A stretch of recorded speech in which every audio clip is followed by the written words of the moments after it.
Ladies and gentlemen, welcome back to the Boise State Esports Arena. Today, we are bringing you a special match as our friends at the University of Idaho have come to test their mettle against the Broncos in a best-of-5 bout in Super Smash Bros. And Rocket League. Across the street at ICCU Arena, our basketball teams are also going to be going up head-to-head later today, so stick around to find out about that. And we may not be playing these teams very often, but every time we do, it is sure to be quite the barn burner. My name is Bryce Jensen. I'm going to be your host for today. I'm joined by Vincent over at the University of Idaho, and let me tell you, it is going to be an incredible matchup today. We're going to be starting with Rocket League, and the University of Idaho isn't part of many of the same circuits that Boise State University is. They're not in the PEC. They're not in Mountain West. No. Is there anything that Idaho, the University of Idaho, has in its arsenal that Boise State should be afraid of? Is there anything that you guys do a little bit differently? You know, one thing that I think that Boise is going to be having a hard time adapting to, at least at the beginning, is going to be the switches from aggression to defense that the Vandals are able to procure back and forth on a dime, pretty much, right? Vandals are very good at clearing the ball out as far as they can and then being super duper aggressive in their opponent's net for as long as they possibly can, but then they still know, hey, we need to make sure that we get back into our own net and defend our side of the field. So that's what I'm looking forward from the Vandals.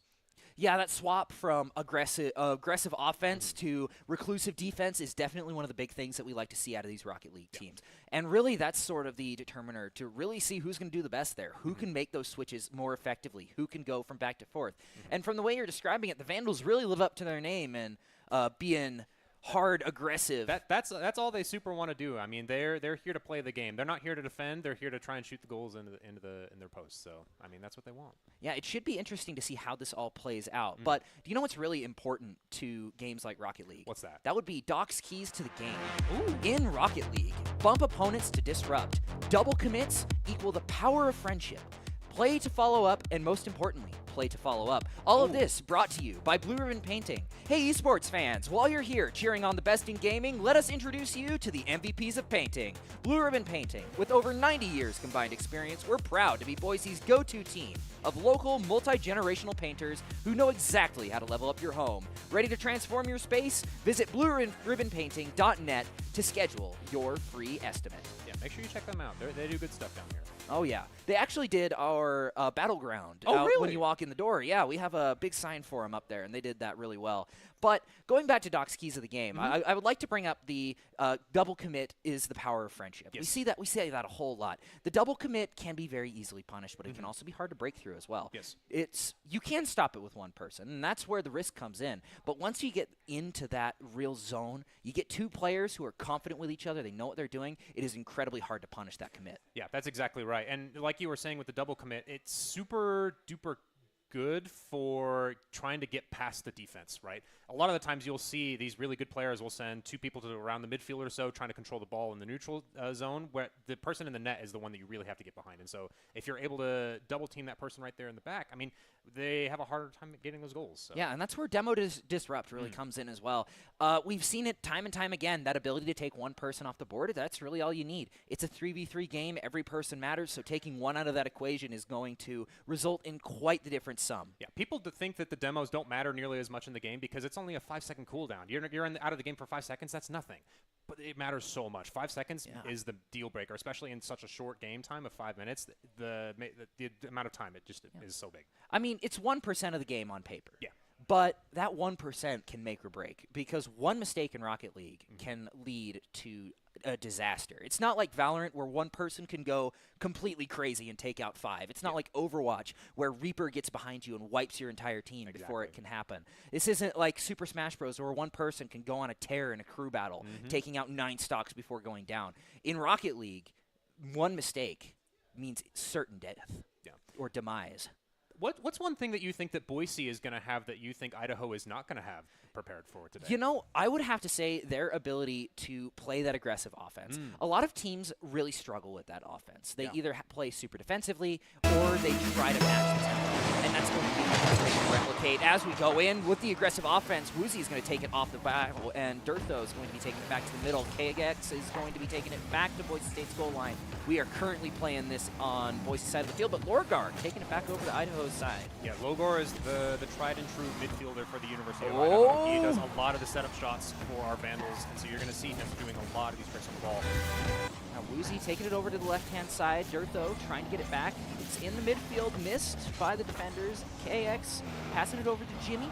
Got some notes. His name isn't actually Jimmy. He just goes by Jimmy because he likes the name, but looks like he tried to make a shot. Durtho going to stop it. Woozy with a good shot on goal. Passing by Lorgar. First point goes to Woozy. Logar is not there, able to get there in time. I believe he had no boost and was not able to save the goal. Nice shot from Woozy right from the midfield. Yeah. It's going to be 1-0 for the Boise State going into this one. Yeah, threaded the needle perfectly for that one. If he was just a little bit farther forward, that might have resulted in a safe goal, but a good shot is going to end it off. Kickoff goes for Boise. Durtho misses the ball. It's going to bounce back up towards the midfield. Gill using up all of his boost. Jimmy is going to take control of it, but challenged by Woozy going over to that left corner. Yeah, now we see that the Vandals are on the back foot after that first goal, and they're having a difficult time trying to figure out what the play style of Boise is. You mentioned earlier, hey, Boise's being very, very aggressive right off the gate. And as you can see, Boise's making sure, hey, they want to take as many of these open shots as they possibly can. Yeah, lots of pressure being put on that goal line, but KX and company are really doing a good job at keeping that ball in the corner. They learned from the mistake of the first one and are trying not to let it get into the hands of Boise State again. Durtho going to be taking the ball. Demo goes through. First one series, and that is an open net for Durtho. Able to make it 2-0 now. Easy shot. Like you were mentioning earlier, hey, those demos are super duper important. Even that 1% of the time that they're off the field, it matters. Yeah, and I mean, it was like you were saying as well. You got to get behind that goalie. Get behind the goalie. They can't do much. And, I mean, he didn't really get behind him as much as completely blew up his car. Yeah. But close enough. Close enough here. We're going to see KX try and control this ball, sending it clearing off to the left side here. As Boise is still trying to set up nice shots. Yeah, Durtho taking the ball out to the center field. Gets taken away by KX and Jimmy. However, Woozy's going to take that ball and stop a lot of its momentum.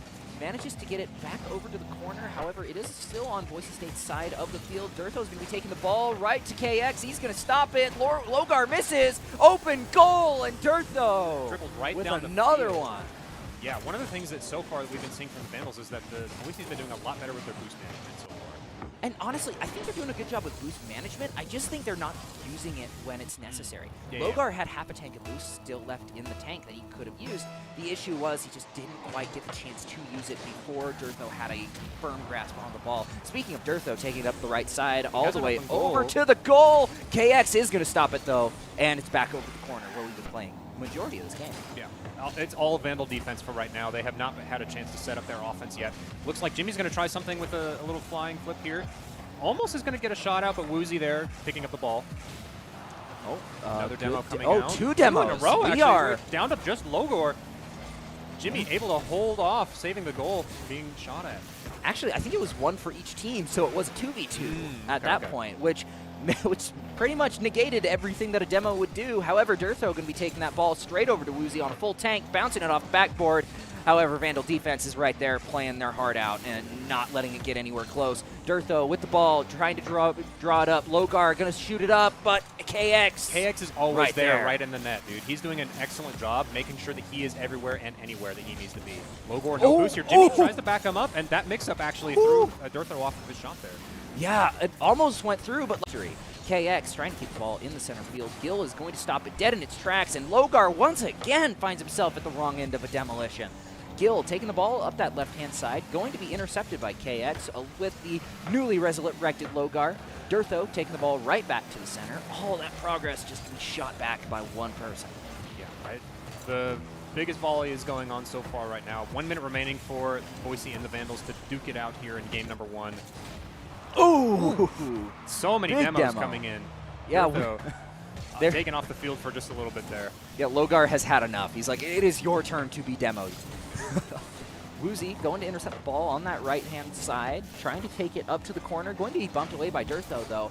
Oh, good shot onto the goal. Intercepted by Guild, trying to set something up, but nobody was there, unfortunately. Everybody really low on boost except for Durtho. No one can really do a whole lot. Durtho going to take the ball away from the goal. Jimmy, though, is going to be putting the pressure on, but Woozy and Durtho sitting in the goal line are going to make that a little bit more difficult. The Vandals are trying their hardest to get this their shots into this goal. However, the Boise State's been doing really good at their rotates. They've always had 2 players in their net every single time that the ball has been back on their side of the field. And 10 seconds left on the clock here. It's not looking very good. Logor tries a very sick shot along the sidewall there. Is not able to hit it. Durtho with the 6 shot. It's 1 second remaining. Durtho scores the first hat trick of the series. and that is going to be 4-0 for Boise State going into map number 1 here. With a very nice clean shot right there at the end. We do still have 1 second left. Can they score 4 points in 1 second? That is physically not possible, unfortunately. We'll see after kickoff here. As soon as the ball touches the ground, that will be the end of the round. Oh. Demo for the good luck there from Gil. Demoed once. Lorgar once again finds himself demoed. I don't know why I'm saying Lorgar. There's no R. It's Logor. It's Logor. Yes, Logor.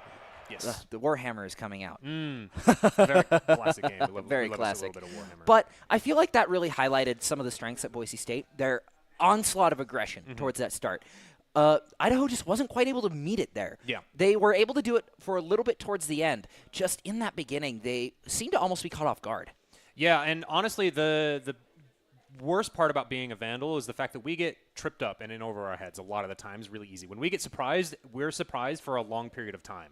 It takes us a little while for us to come back and like reset our mental and our stuff. And actually, near the end of that game, you actually saw, hey, we're going to actually start playing more defense. We're going to slow down our pace of our game. We're going to try and make our rotates a little bit more seamless. And that ended up making that last volley right at the end a lot more better for the Vandals in that case. Yeah, it seemed a lot more competitive in that last 3 minutes. Just being able to take the ball away, get it into a spot where they can do a lot more with it. Just be me.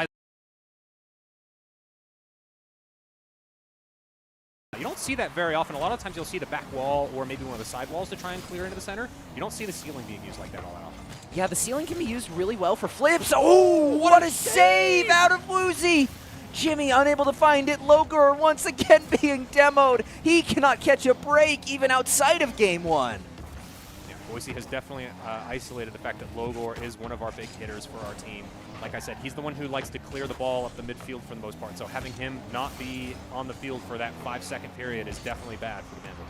Yeah, Durtho once again taking up the ball, tries to play it off the edge, not going to quite find it. Does get a good shot, just the wrong angle. That's something you're going to see Durtho do quite a bit. Try and take that ball up to the top of the net and bounce it down with a double tap. Woozy going to take the ball off of Logor, not able to pass it up, but KX bringing it right down the field. Nobody's there to defend it, but Gil manages to get there in time. Durtho once again playing the ball right on the top of the game. Gil tries to make the shot a little bit too far to the left, saved out by KX. Woozy with another shot. A little bit to the too right. far to the right, yeah. Or This the is left. looking a lot more like that back half of that first game, right, where it's kind of even. People are just trying to figure out where the ball is trying to fit between. We're trying to pass to teammates. We're getting interceptions. It's a lot more of a volley back and forth. Yeah, we're starting to see Durtho move over to that left side. Logor is going to get the ball first. Durtho with the tap on the ball up top. 3 defenders in the goal. No one's going to break through that one. Woozy taking the ball back at the center field. Oh, the double commit doesn't really lead to anything. No one on Boise is in a great spot to take advantage of it. But the Vandals are still trying to get it up. Sends it a little bit too far to the right-hand side now. And, I mean, this volley is still going. We are about halfway through this game already. Not a single point has gone out yet. Everybody's still feeling each other out, trying to figure out how we want to play this game. Gil going in for a shot. Logor is there, but the double tap from Gil is able to volley it off of Logor himself and set himself up for that shot. Yeah, right between the wheels, is as it were. What a shot from there. Logor was in a great spot, just unfortunately maybe a little bit too high. Overall, though, they burned half the time off the clock. We're sitting at 2:40 left in this. They still have plenty of time to come back, and a one-goal lead is definitely not anything that's unclimbable. But another, what a bounce! What just happened? I cannot believe that Woozy was able to capitalize off of Durtho here. You'll actually see that he was trying to set up for Durtho in the shot, I believe, but Jimmy actually is the one who sends it back into the goal for him. It bounced off of Jimmy into Logor, back to Jimmy into the net. What a play. Even you know what? I choose to believe that was intentional. I choose to believe that was completely well calculated, because I think that's fun. Round number 3 here. It's looking like Vandals are trying to be a little bit more aggressive on this side of the net now. You can see that, hey, we're finding these opportunities now where we have to send one of the Boise players to commit in order to go for one of these goals, but the Vandals aren't really here to capitalize. So. Durtho, once again, trying to take the ball, manages to get it there, and Gil! Follows up right at the end. Wow!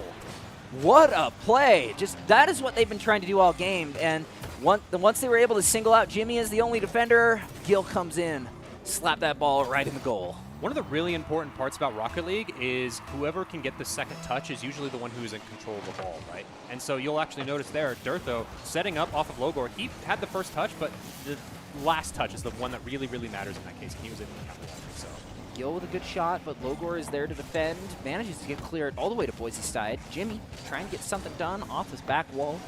Tries to get it to KX, misses it though, but Logor manages to sneak one in. First shot for the Vandals, right off of the right side here, off of KX's tiny little tap. Just was enough for Logor to get set up there right in that top left corner of the net. So. Just a gentle little shove, gentle little love tap. Okay.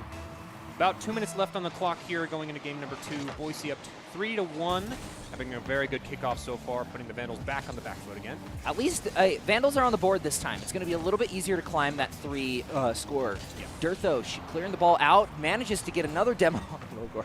Not able to catch a break, this guy. One of the things that's super good in Rocket League is being able to maintain your momentum from touching the ball going into these demos. You'll notice that Durtho was the last person to touch the ball right before he demoed Logor, and he just used his excess speed in order to get rid of Logor.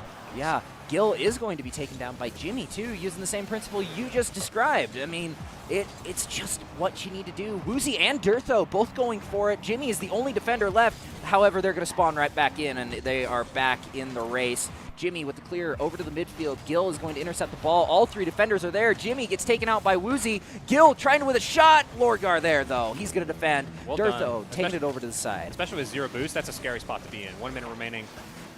Ball on the side of the Vandals here. Great clear from Jimmy. We do see 2 Boise players on the side of their own net. Is not able to get the second touch. We're going to get another re-clear. Durtho going for a nice shot along the back. He's not quite able to get in the corner. Gil not able to follow it up yet either. Yeah, Logor with a really good spot to flee in. Woozy is going to take out KX. Jimmy with a clear up to Logor, trying to get something to do through, but Woozy's going to be there to intercept. Durtho taking the ball up the right side. 30 seconds left on the clock. Durtho once again setting up for the shot. Is anyone there? Gil is, but Jimmy was there first. Well done to the Vandals. That was a difficult shot to run. They tried running that ball right along the back wall there. Yep, Logor once again setting up for a good shot. Durtho is going to meet him up there, and Boise State has swarmed around this ball. The Broncos are not letting it get away that easy. Jimmy is going to clash with Woozy, not going to send the ball very far, but is going to stop the Bronco advance. 4 seconds left on the clock. KX trying to keep this ball up. Jimmy gets the ball back up in the air. We are threatening overtime, and that's the game. Boise State takes it 3-1, and up in the series 2-0. Gil trying to set up a last final shot, second shot there right at the end, is not able to quite connect with the ball. So Boise is going to end up taking game number 2 for against the Vandals here. Yeah, but something I would like to point out was that on that screen you saw the ball control was very, very favored in Boise's direction. And I feel like that's something that doesn't get talked about nearly as much in Rocket League. Sure, if you can have some good shots, you can get a few goals. However, the people with the most ball control normally will take the victory in the end. Just being able to control that ball, being able to dictate where it goes, dictate the pace, and overall just kind of funnel your opponent into one play style is really how you're going to end up winning these games. Yeah, it's really difficult. I was promoting the Vandals' aggression. That's something that they're super duper known for in our league. But if Boise's able to just shut down and make sure that the Vandals and make sure they're always playing on the defense, they're not able to showcase that offensive potential that they have. So that's props to the Boise State in that regard. Yeah, and it's just that flip from offense to defense that you really need to figure out how to get down, and you really got to nail. Being able to flip on a dime, being able to see that weakness, and just being able to hit that go button is the most important thing. There's a lot of games where you have some sort of go button. For like Magic the Gathering, it's certain cards. For Pokemon, it's certain moves. But in Rocket League, that is going to be your opponent's mistake. Just like what Boise State just made off the kickoff, almost going in the goal. They went just for a little bit too far to the right to start off this game. Boise State going for the double fake. It almost gets capitalized by KX there. Unfortunately, we were not able to follow up on that shot. Yeah, just setting up just a little bit too far to the right. A demo comes through for Boise State, but KX! It doesn't matter. Gonna start it with a goal, 15 seconds in. And ladies and gentlemen, that is going to be your unbottled play of the game, presented by local dairy farm families. Perform, refuel, recover, repeat. Visit unbottled.com to learn more. Okay, that's the first lead that the Idaho has been able to have for this whole series, and I'm excited to see how they're able to keep up this aggression, okay? Jimmy already flying through with the ball here. Goes for a flip reset, is not going to get denied by Woozy, though. Yeah, that flip reset is kind of a move that you're going to kind of struggle with when you have a lot of people who are so good in the air. Durtho taking it over off the crossbar, no one to connect with it. Gil's just going to fall a little bit short, though. Woozy is going to be keeping the ball on that side, met by KX, and Durtho is going to bring it back over to the Boise State side. right in the corner here. We're going to try and clear it off onto the Vandal side, but Jimmy sending it to Logor. Woozy with a nice block, not letting them go for an easy setup shot like that. Woozy from downtown, but KX is already in the net. Another one! Logor's not there. He thought the depth perception was just a little wrong. I thought Logor was going to be there, but no, he was too far into the net to save the ball there. Yeah, that shot from Durtho and Woozy was just enough to get over the defenders. It's why the double commit can be so good. It's why you need the power of friendship. You need to misdirect. You need to overpower. And if you can get that done, it is worth the risk that you incur just trying to take two people and commit them to the same thing. Durtho trying to bring the ball up the right side. Jimmy is going to intercept, though. Gil trying to take the ball back, manages to get it, but loses the 100 boost to KX. Yeah, and now the Vandals are trying to set up on Boise State here, but they're not quite able to find their footing. Durtho also going for a flip reset himself, but like you were saying earlier, hey, it's really hard to do that when people are just flying through the area themselves. So yeah, Gil taking the ball up to the Vandals' goal. Woozy once again finding himself in a position to set up the ball, but it is going to be knocked away by Logor and KX. Durtho once again taking the ball. Jimmy tries to get it. He does. It doesn't get any momentum, but he does stop it in its tracks. Woozy.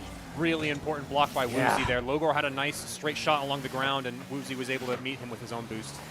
Yep, Woozy and Durtho both setting up on opposite sides. Woozy putting it right in front of the goal, but Durtho's just not there. Not quite ready, no, unfortunately. He has a second shot of this life here, but Logor is sending the ball straight down. Almost got the pinch on that one. Woozy taking the ball right up to the goal. It's going to go right to Durtho and right over Jimmy. Not quite in the right spot. Logor is on the goal, but just a bit too early with the flip. Durtho is going to score the second goal of the match. I love Durtho's ability to convert from, oh, I'm midfield, I'm going to turn myself around, and then use all of my boost to go for one of these aerials shots that I have right here. He's doing an excellent job at maintaining his form. Yeah, if there's one thing that Durtho is very consistent at, it's playing that center and playing the goal really well. Woozy and Gil are really good at playing those sides, but Jimmy is good at creating space. What was that? I take my eyes off of him for 2 seconds, and he finds himself a completely open goal. I have no idea how he was able to find something like that. Shouts out to Jimmy, well done. Brand new addition to our roster this semester, so we're very glad to have him. Master of I Spy, I see. He saw the opening in the soccer game and was able to find it fairly easy with another shot. He's actually almost feeling himself, trying to flip the ball right over the head of Gil. Able to not quite get it on the midfield there. Yeah, Jimmy's saying you're not the only one who can make good shots, Durtho. Watch and learn. Woozy taking the ball up to the goal. Logor not able to get to it in time, and Woozy's going to score another one. Boise State back in the lead, 3-2. That was a great mix-up. A lot of the times, Boise State's been going for these like aerial shots that they've been going for. This time, hey, just throw it along the ground. It's super easy. Back to Season 1 of Rocket League. So going into game number 6 here. Great start for Boise State actually so far. Jimmy able to clear the ball back on a Boise side of the field now. Jimmy going for a shot of his own. Gil there in the net, able to save the ball. Okay, Gil taking it up that right-hand side, trying to get the ball. Manages to get 100 boost. Logor is going to be stopped by him. Just not quite finding that follow-up from Gil. Gil and Woozy trying to get a little bit more boost to work with. Both of them are almost running on empty. Durtho does have a full tank, is able to stall the ball for just a little bit more. And we are seeing them try to get up to the goal. Oh my goodness, KX! He had it right there, but nobody was there to take it from him. Durtho using a lot of his boost just to make sure that that ball is not going into the net no matter what. And we're back on the side of the Vandals field here. Durtho with control of the ball, setting himself up for another shot here, but Jimmy is here to try and redirect. Yeah, Woozy once again finding himself with the ball on that left-hand side, trying to get something done. Backed up by Gil, trying to keep it over, but KX is going to push it over. Jimmy with the ball back, trying to make something happen just like he did last time. Logor, though, is going to be the one to push the ball over to that right-hand corner. Boise State finding the ball on their side of the field. Vandals getting to show off that aggression that has been getting hyped up. Trying to get something done. Logor is going to miss the ball just a little bit too high. Durtho and Gil trying to get the ball in the goal, but Jimmy in the goal. What a goalie! Keeping it out, keeping the goal from going through, keeping the lead from expanding. We have reached a minute left in the game. Woozy trying to get the ball into the goal. Durtho on the side, helping out Gil. They need to get this ball in front if they hope to keep their lead up for just a little bit more, but that ball is cleared right back to Boise's side as Logor just barely misses the shot. He's a little bit too early, and this is the closest game that we've seen so far from both both of these teams. You can tell they both super duper won at 40 seconds left on the clock. Not much time left to make these plays. Woozy's trying to make something happen, uses a little bit of his boost to go through Logor, but he's setting up for KX here, and Jimmy's right behind him. Blocked by Gil! Touch. Gil with the amazing save there. Oh, dribbling it over. Oh, tries to get to Durtho, but Jimmy is back. Jimmy is here, and he's not playing around anymore. Woozy taking the ball up to the top, over to Gil. Logor in the goal is going to knock it away. Woozy passes it to Durtho, just a little bit too far. 10 seconds left on the clock. Are the Broncos going to find one more? The Vandals have a chance to tie this up. 4 seconds left in overtime. Completely open goal, but Durtho's there. He gets it. 1 second left. Overtime. Threatened. Durtho pass to ball. Woozy gets the ball over, and the ball's on the ground. Boise State wins 3-2. What an insanely close game 3 there. And as you can see, Boise did have a lot more of the control on the side of their field, but the Vandals were trying their very best to volley for as long as they possibly could, and they almost made it happen. Yeah, Boise State made a lot of mistakes in that third round that Idaho was able to really capitalize on. We saw the Vandals take those shots. Like, Jimmy? What was going on with Jimmy there? Like I would have thought that he was growing up with the old I Spy books with like all the pictures. The way that he was finding those openings. He's looking for Where's Waldo, my friend. He's leveled himself up from I Spy, my friend. So, yes. The Boise State did a phenomenal job at being able to transition from offense to defense, right? The reason they were able to hold those volleys on for so long was because Boise State was doing an excellent job with their defense. That was really what held them out and was able to make sure that they maintained their lead throughout the rest, even though they were down at the beginning of that round. Yeah. Overall, an amazing game. Boise State wins 3-0. Vandals put up one heck of a fight, and I'll tell you what, this makes me really excited for Super Smash Bros. Later today. I am super duper excited as well. We were able to put on a good show for you guys. I think you guys obviously have a little bit of home field advantage. It took the Vandals a little bit of a couple games in order to warm themselves up. So hopefully we'll see our Super Smash Bros. Players able to be in their top form at the beginning. So. All right. Well, that will be it for our Rocket League games today. However, we do have Super Smash Bros. Starting at 4 o'clock, and we hope that you guys will tune into those as well, because if they're anything like this game, it's going to be one to remember. I will see you guys at 4 o'clock for our Super Smash Bros. Boise State versus the University of Idaho. Don't go anywhere, guys.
I know Smash way more than I know about Rocket League, so thank you for carrying most of that.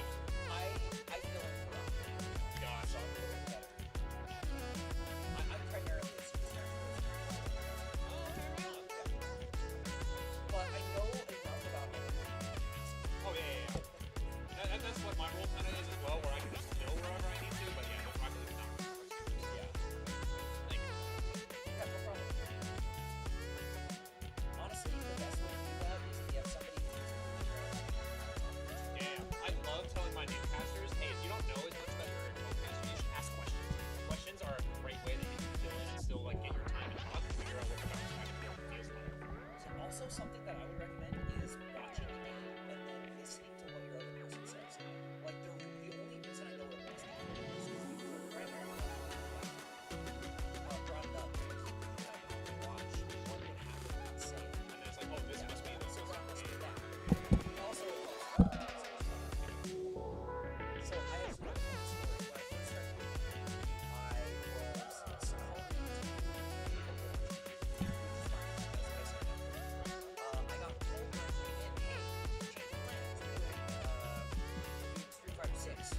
Okay. And I was like, okay. And they're like, "Here's 6 characters right now."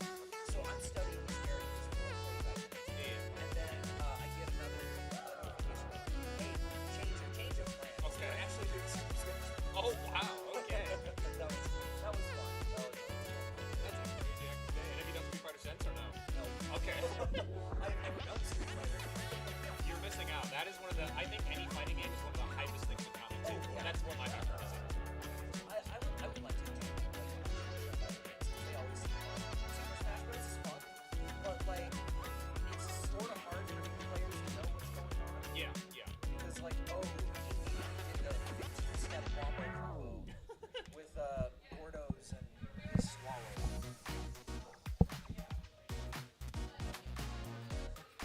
You go through that water way faster than me. Oh, it's because I swim and I need to in order to what's up? Yeah, that's fair.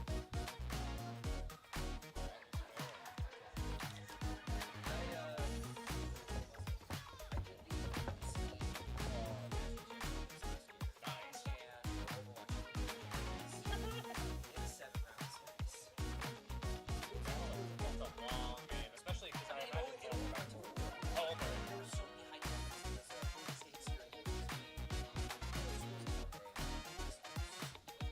Yeah.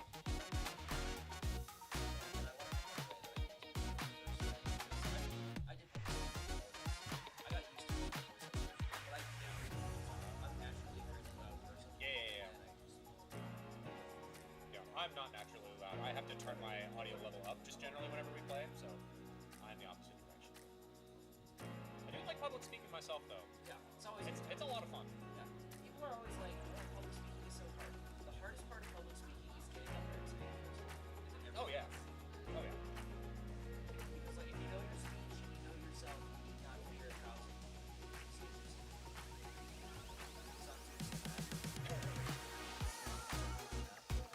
And then he created the art of war and then perfected it. Or whatever the TF is saying. He created the art of war and perfected it. You know how? By taking two of every animal on Earth and beating the crap out of them. You play any TF2 or no? I went to a face of it last year. Oh nice. I suck. Who do you play? Mostly Sniper. Oh, okay. Very nice. I am a Pyro man myself.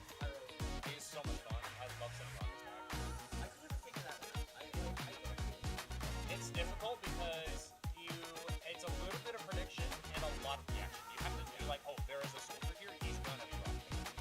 So it's so much fun. So good though, is the The thing. thing is, I like Engineer on Attack with the mini sentries, Mm. and then the Rescue Ranger, because it's like, oh, you destroyed my sentry. Yeah. Whoa, mini crit me upon ye.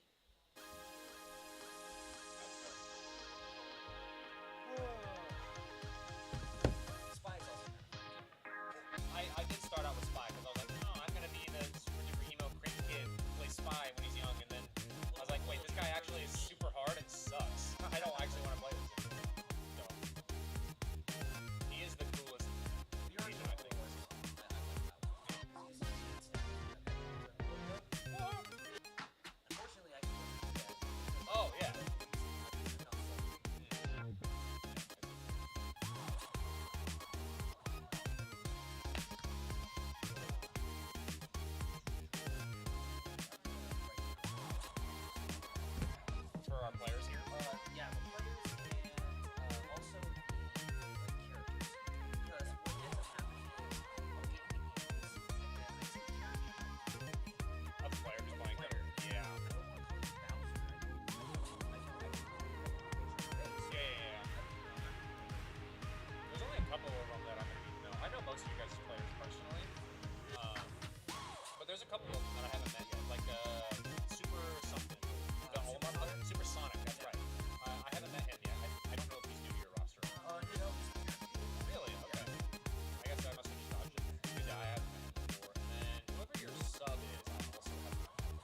it's just you have a jump arc and that's it.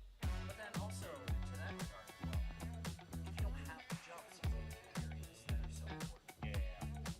And No, his ground game is too solid. You can't pass it. yeah, but honestly, I want to play a because they actually have He's got the speed and some of the movements. Like, yeah, I can not really as fast as Little Mac, but That's very enough. few characters that are as fast as Little Mac. Yeah.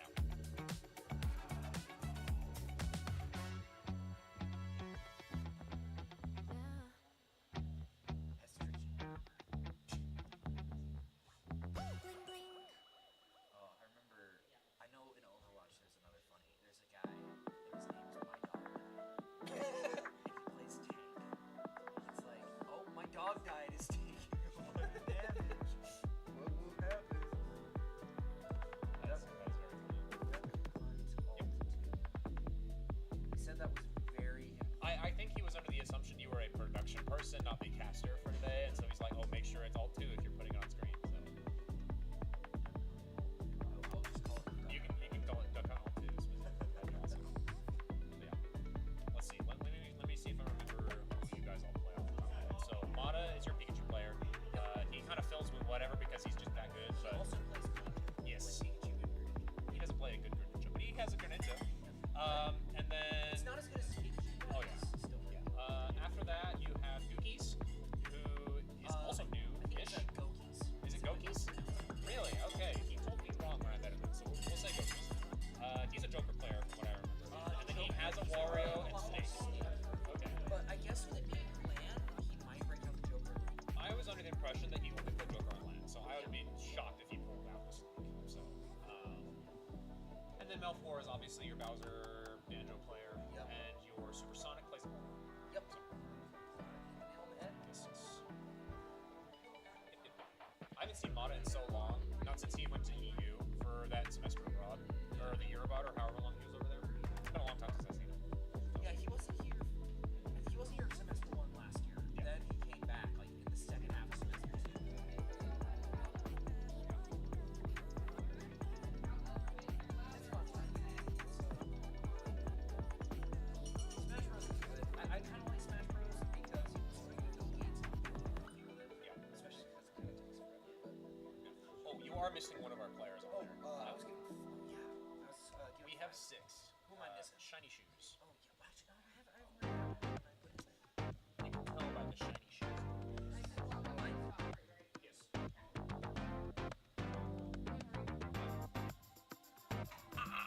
Yeah, I realized that because I heard the clank.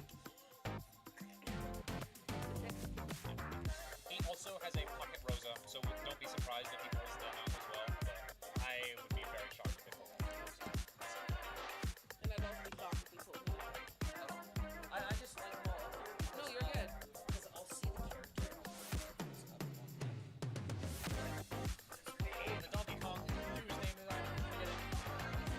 Back then.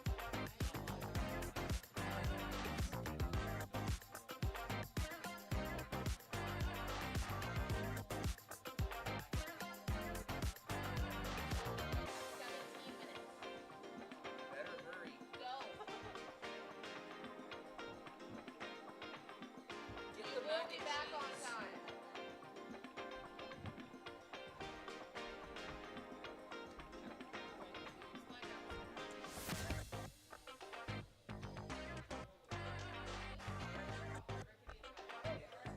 Definitely are.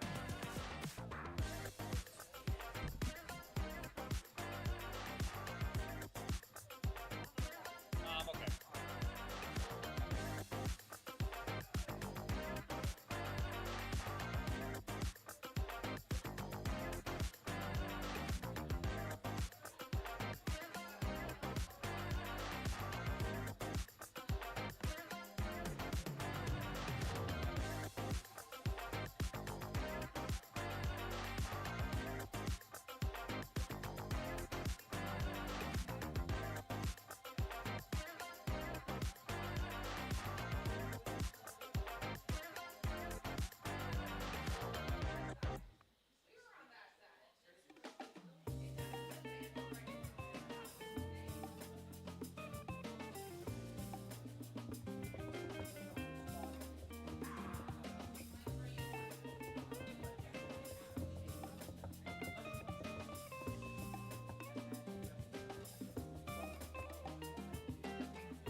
hot actually. It's sweltering right now. Do you feel cool? I feel normal. Oh yeah. I gotta look nice. I thought you were talking about the guy with the white like mascara on and super big white hair. Yeah. Right. I haven't seen the movie, so I don't know. I've seen the movie. You should show me something. If I could selfishly get an awesome photo of me.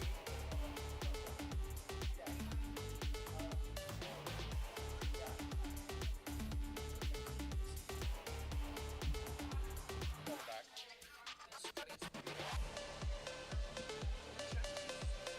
Yes. No, Max Pichu is returning as well. Pichu is returning. So, who'd you ask? Yeah. Pichu played for us last semester. What do you mean? Oh, no. Yes, Shiny's the only one returning to play against Boise. Yes, that is correct. That was... No, that was like 2 years ago. I was on that team back in the point. That was a long time ago.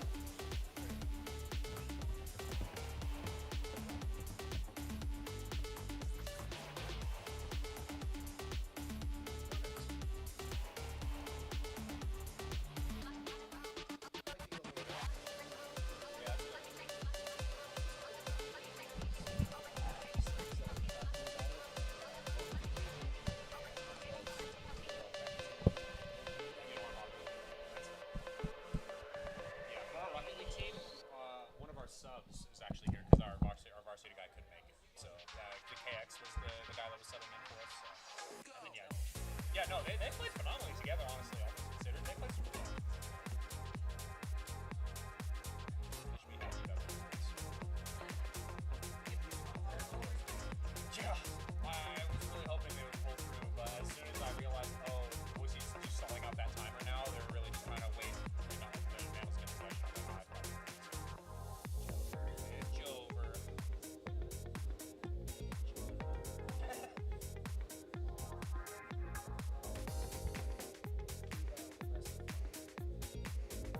Is it BO5?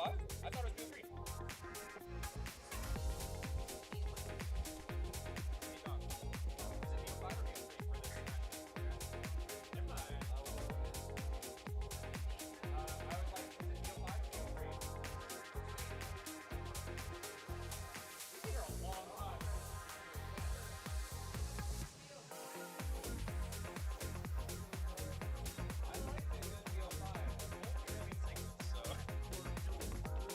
Doubles BO5 would be awesome. As long as there's no bracket resets. Then it's horrible. I'm down to watch people go to game 15. Not very often.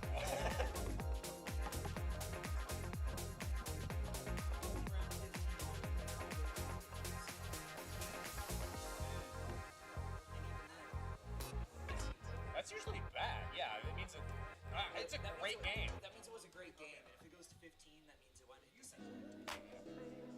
Oh, I thought you meant 15 total rounds. No. We're talking 13 twos here. That's not great. Yeah, no, we're talking. I counter with Counter-Strike. Also, for 13. It's not like that 15-round counter. Dude, that was insane. Have you watched through that whole thing? It was insane. Their mental is insanely strong. I give them so many props for that. Oh yeah.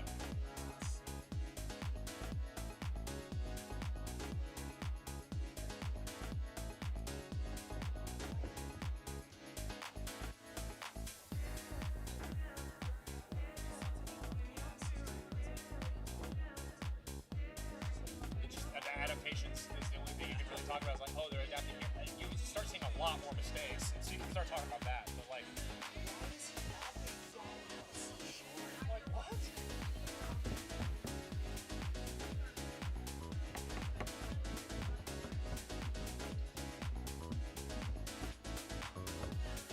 there a reason you guys have a stream delay on for this?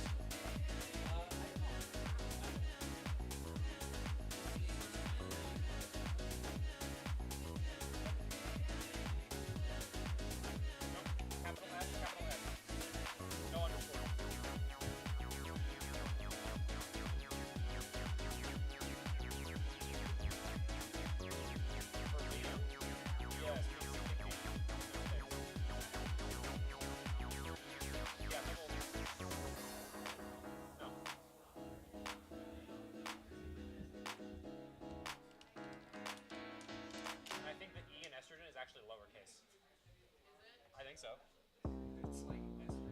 Estrogen burger. That would be yeah.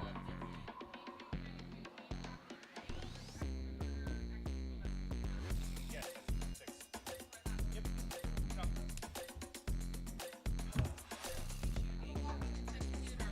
I like double checking that I'm on the right page. Your list is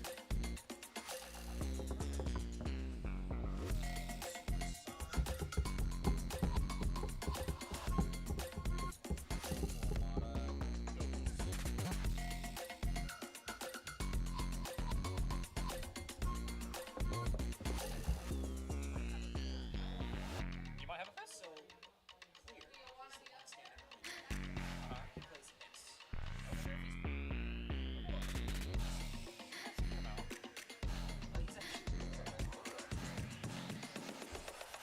okay. Our game captain was one of our varsity Valorant players.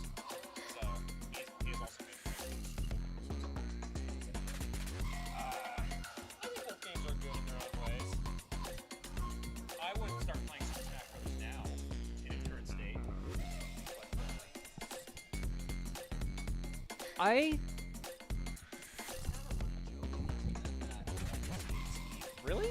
yeah. You have a Steve player. I watched them. Nope. No, you played against the Steve. We played That's against right. Steve's. Yeah. And Mata wipes the floor with Steve players. We call him the Steve Slayer Mm. because he just runs it down on Bowser. Is that what he does? He was Yeah. playing Greninja against the Steve that I watched. That's him Mata. play. Yeah, Or yeah. Melfor. Oh, is- Melfor. Okay, Melfor. okay. I said that wrong. That's Yeah, on me. Yeah. Well, he is Steve Slayer. Mm. In fact, we're working on a image of the Nah I'd win from Jujutsu Kaisen, but as Steve, and then just legs. Very nice. I am no artist, so I cannot promise it'll come out good, but Are you the one designing it, or? I don't know if I'm the one designing it, but I have a feeling I'm gonna be the one who ends up making it. Okay, that's fair. You taking us in again, or should I do it this time? I can do it. Okay. I can.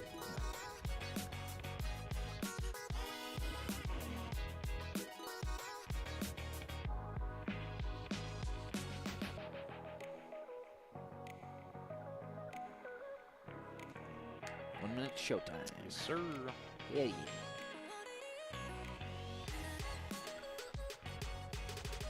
Reset.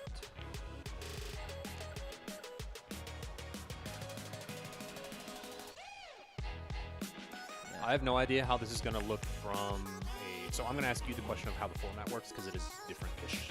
So- It's crew. Oh, I know. Oh, I yeah. understand it, but you can go ahead and explain it because I think you have the more experience with that. 'Cause Okay. I've done crews differently. Oh, where I'm okay. from, so yeah, I'll let you explain the format. I think. Perfect. So, And I think I'm just gonna ask you something similar to the last one. Just, Okay. what do the Vandals bring to the table? Yeah, what do they? that's What unique stuff do they bring to the table? Yeah, that's fair. I can do that.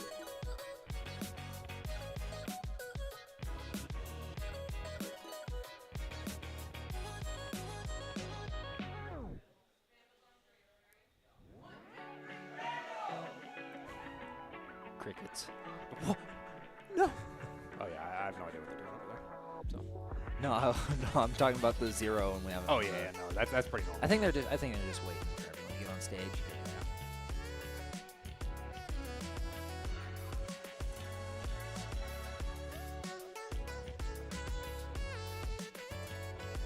I don't see someone with a Smashbox for Super Smash Bros. Very often. A lot of the No. time, it's the GameCube controllers. Yeah, I'm a GameCube player myself. I own a Smashbox. I did try and learn it. It's not super difficult to learn. The hardest part about it is controlling your character. That's which fair. obviously makes sense because it's just a different controller. But the way you control your character is a lot more digital. It really does feel digital Yeah. compared to analog, which is a weird feeling for a game like Super Smash Bros. Yeah, especially because Super Smash Bros. Uses a lot more vertical and downward than other fighting games. Like, I can't speak for everyone and in the most detail, but I do know that you do need to be able to move your sticks, being able to get the combos through. But overall, Super Smash Bros. Is a lot more simple of a fighting game.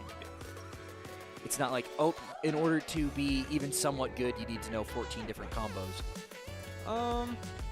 You don't really need to be that good for like regular fighting games in that either. Like in regular fighting games, even if you just hit the other guy, you're doing a great job already. So it's the game. Yes, there are combos in it, and that's what makes the players who are good can get more off of their hits. Yes, but like it's not going to make or break it. Like if I go in and I'm like I can hit one button really good over and over and over again, and I win that way. So Yeah. The fighting game I'm most familiar with other than Smash Bros. Is Guilty Gear. oh, shouts out! I love Guilty Gear. And the only thing I'm really familiar with is the Tatsugeki. Tatsugeki! It's just Charge! Ikimasu! That's awesome. Is that, do you play Gear or? Is that, no, I okay. exclusively watch it. Gotcha. I like it though because I'm thinking about picking it back up because Lucy's now in the game, and it made me want to watch Cyberpunk again and cry. I've heard every single person who's like, yeah, I'm super hype about Lucy and Gear is always like, yeah, I want to go to I want to stay at your house. Just makes me sob every single time I hear it. And I'm like, I haven't seen it, so I just get to laugh at you. You need to watch it. Yeah? It is a masterpiece.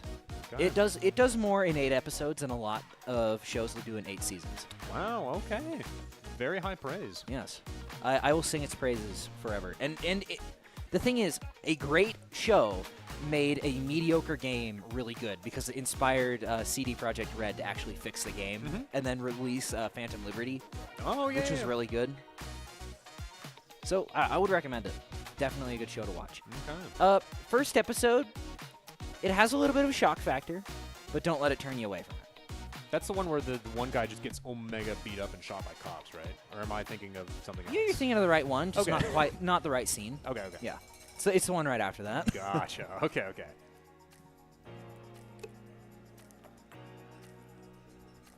I do think we will be seeing a little bit of clear Smash Bros. Gaming, so that'll be fun. He bit has of a mess third-party action. he has a third-party Pro controller in his hands right now. Yes.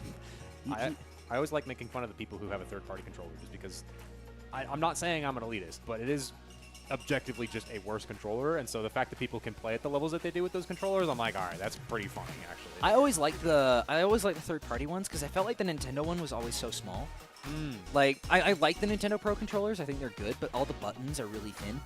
Really? Compared to the third-party controllers that I've used, and I like them because I have sausage fingers, and it's a lot easier for me to like push buttons. That's interesting, especially considering that the Pro controllers, other than I guess like the Wii U gamepad, have been the biggest that they've ever been, at least in my mind. So that's interesting. An interesting thing. I mean, except for N64, where it was literally impossible. Okay, yeah. Then the controller itself is big, but the way you hold it makes it feel really small. Yeah, that was the dumbest controller ever. I love it so much. I mean, it's dumb in a fun way, but it's like all this real estate that you could have used, you ruined it. Yeah. You're ruining it. The one thing that I am really sad about with N64 controllers is that their stick boxes tend to die so fast and so early, and that makes me really sad. Even faster than Joy-Cons. Oh yeah, which is insane. Yeah. Those things will die to a stiff breeze. Yeah.